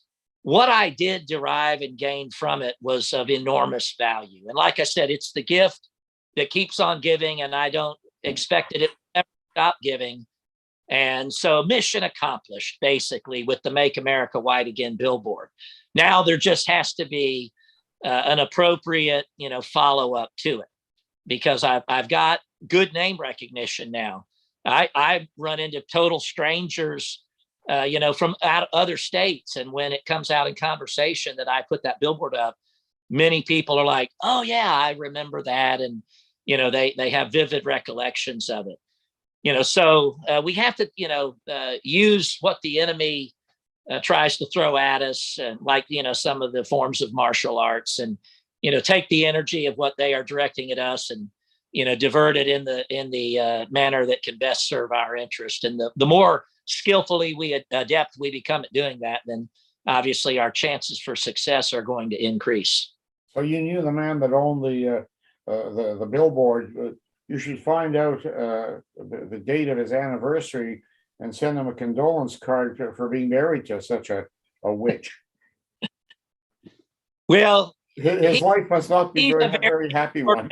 Neat character locally, and it's just the whole situation. It's if you know all the details, there's an element of humor to it, So I have no expectations of this man philosophically and spiritually. He's nowhere near, being somebody who has an inclination and an aptitude for higher truth.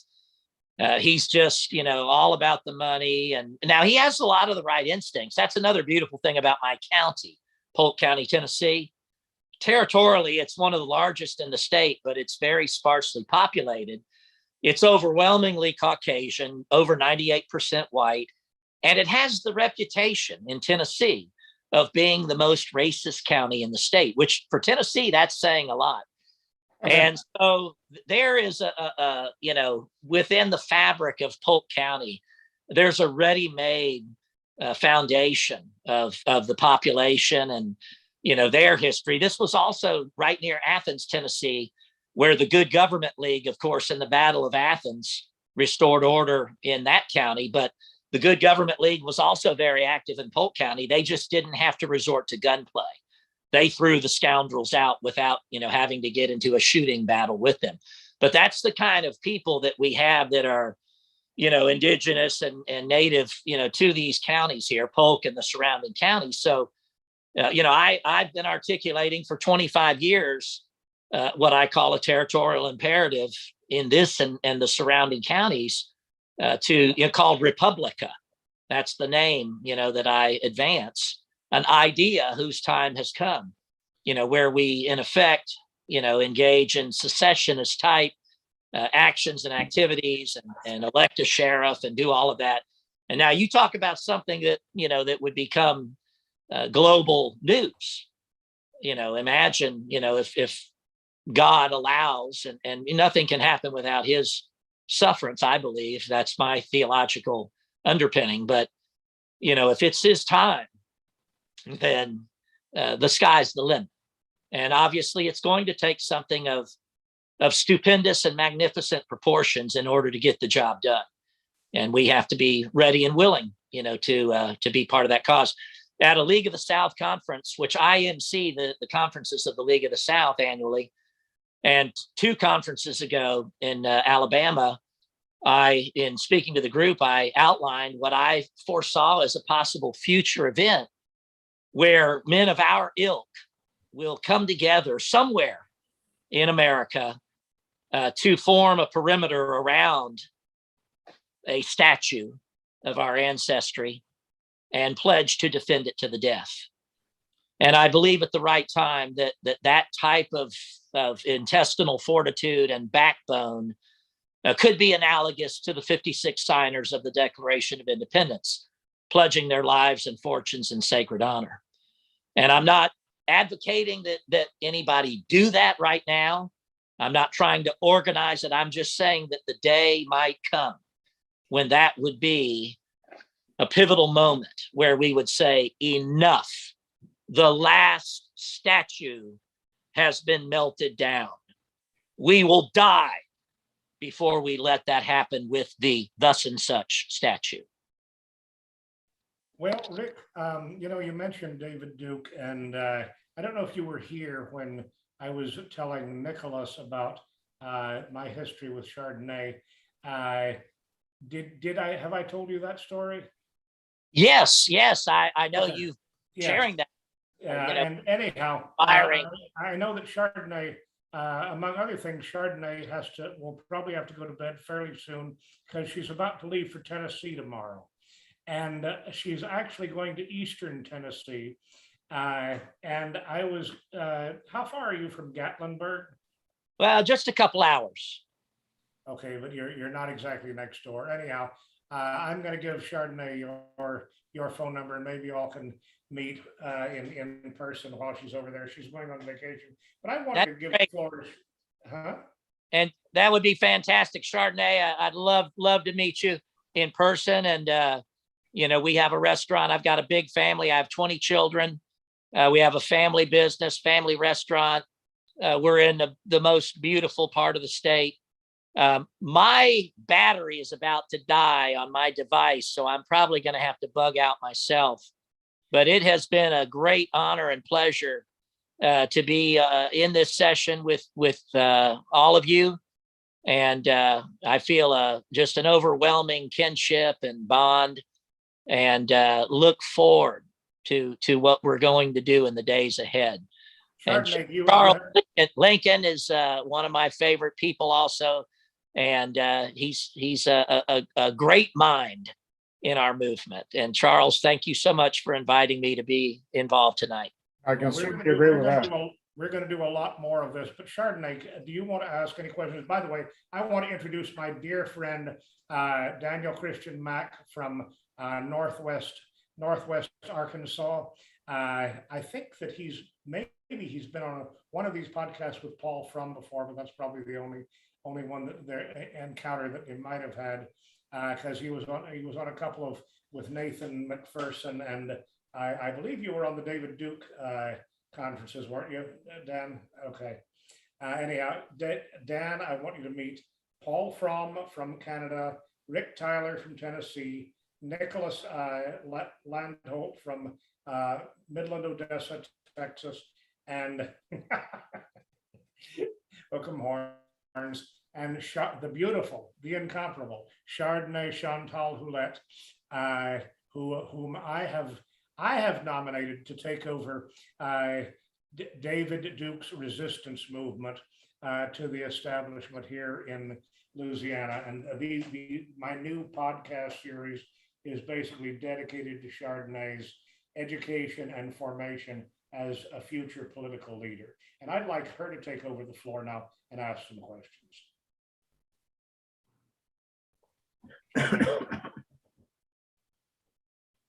Chardonnay, are you there? I'm here. I didn't hear the last part that you said, Charles. You cut out on my end. Okay, sorry. I said I would like you to wrap this up by asking some questions, because you've been very quiet and silent, and this is all about you.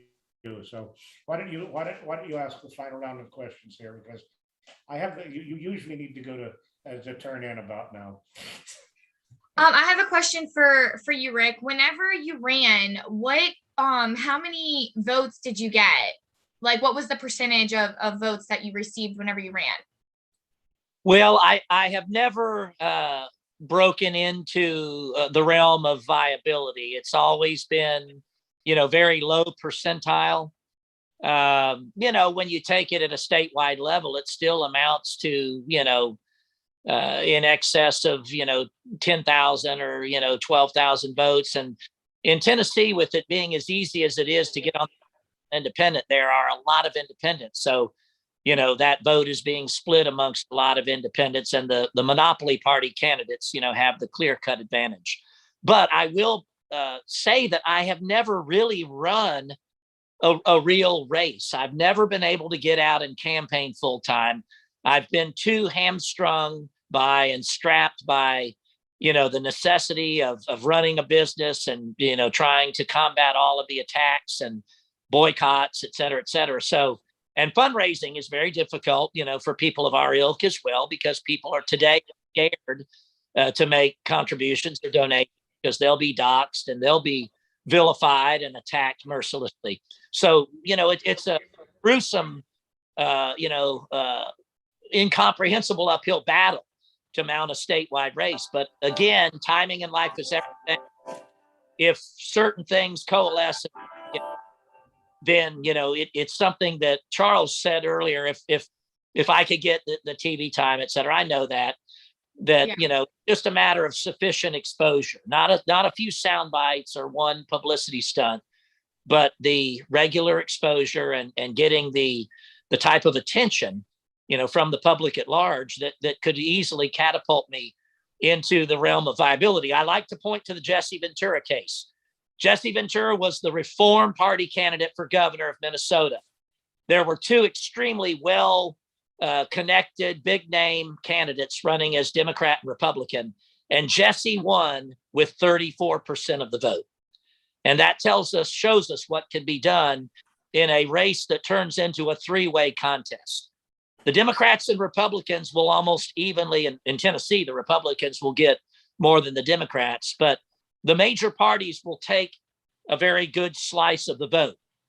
And all an independent candidate would have to do would be to get into that 30% realm.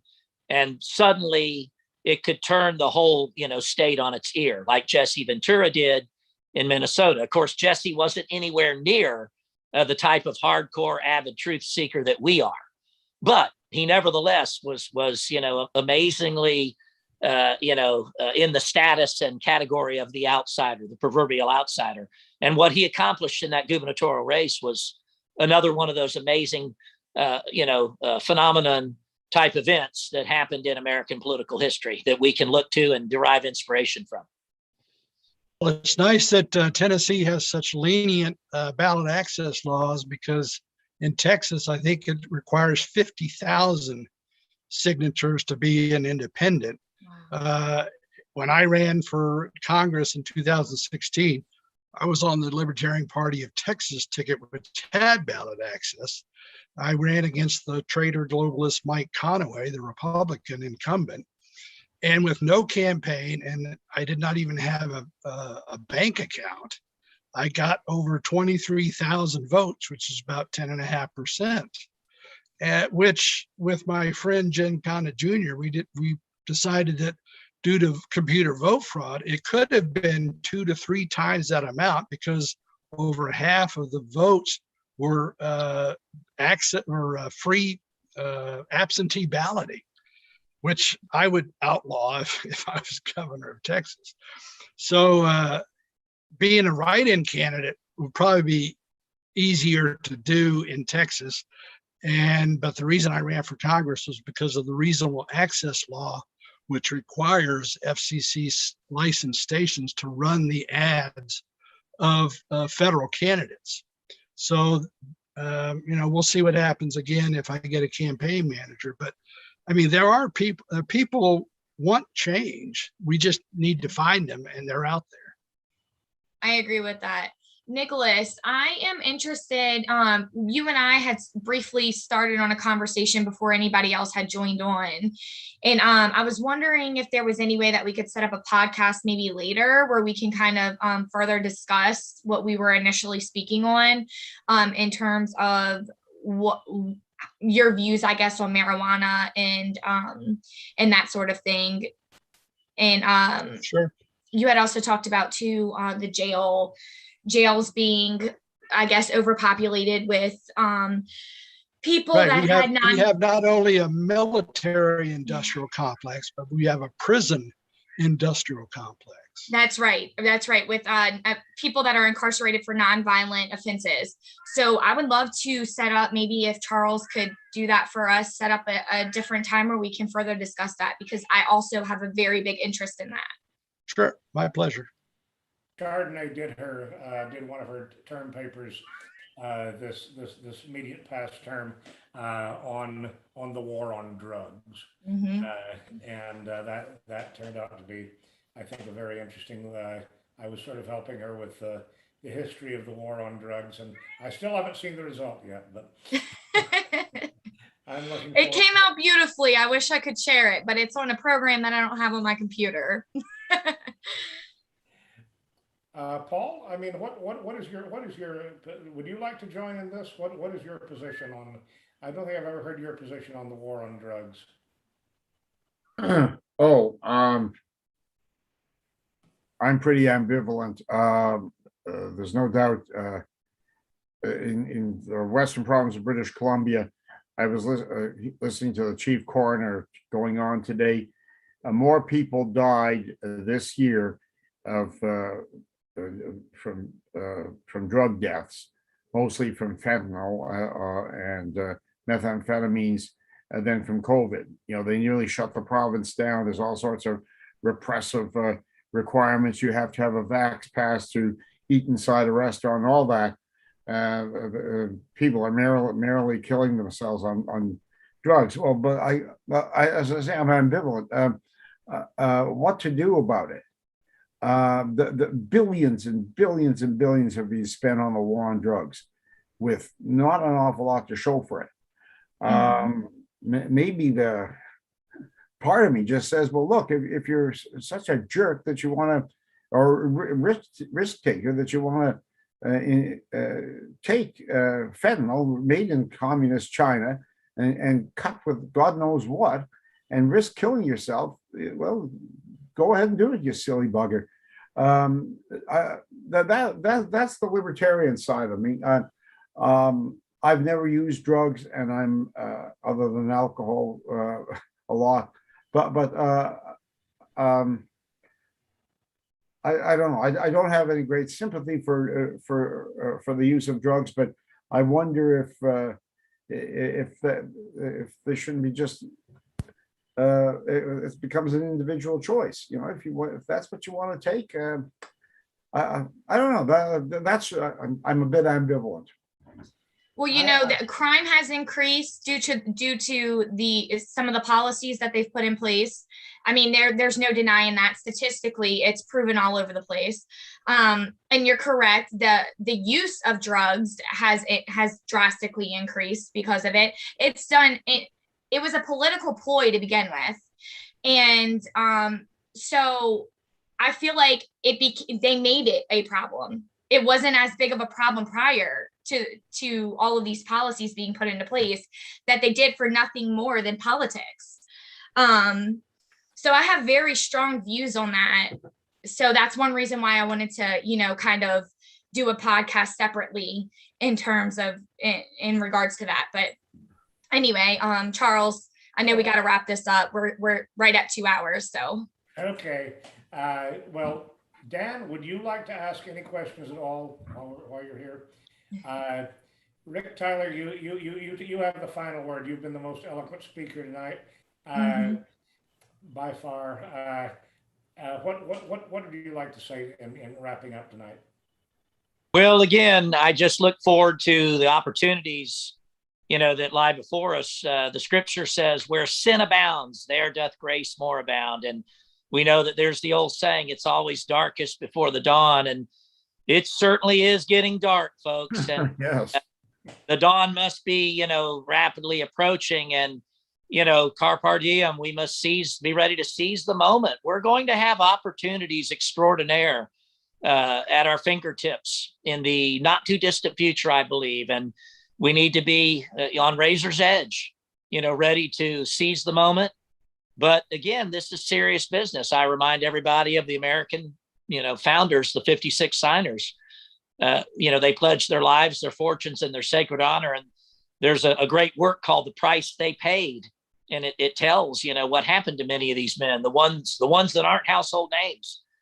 And without, you know, their sacrifice, you know, we wouldn't be doing what we're doing right now. So, you know, we stand on their shoulders, and we have to be ready to move forward and carry whatever level of burden is required of us in the days ahead. But I think in addition to the great price that has to be paid, that there are vast and incomprehensible rewards that are awaiting us as well. So I'm just looking forward to, being shoulder to shoulder with people of the caliber that we're having this conversation with tonight. And, just know that we've only just begun. Rick, Nicholas, Paul, Chardonnay, Dan, thank you so much for being here tonight. And we will reconvene. And now that Chardonnay is done with her semester, I'm hoping that we can get back on a more regular basis here. And I sure hope that you, Rick, you and Chardonnay can get together in Tennessee. And thanks for organizing this, Charles. Thank you, Charles. We've only, as Rick says, we've only just begun. And I'm going to have a tough time deciding which campaign I focus on more, Nicholas or Rick's. So anyhow, good night, everybody. And Paul, I'm going to call you in just a second. So talk to you soon. Okay. Good night, everybody. Bye, guys.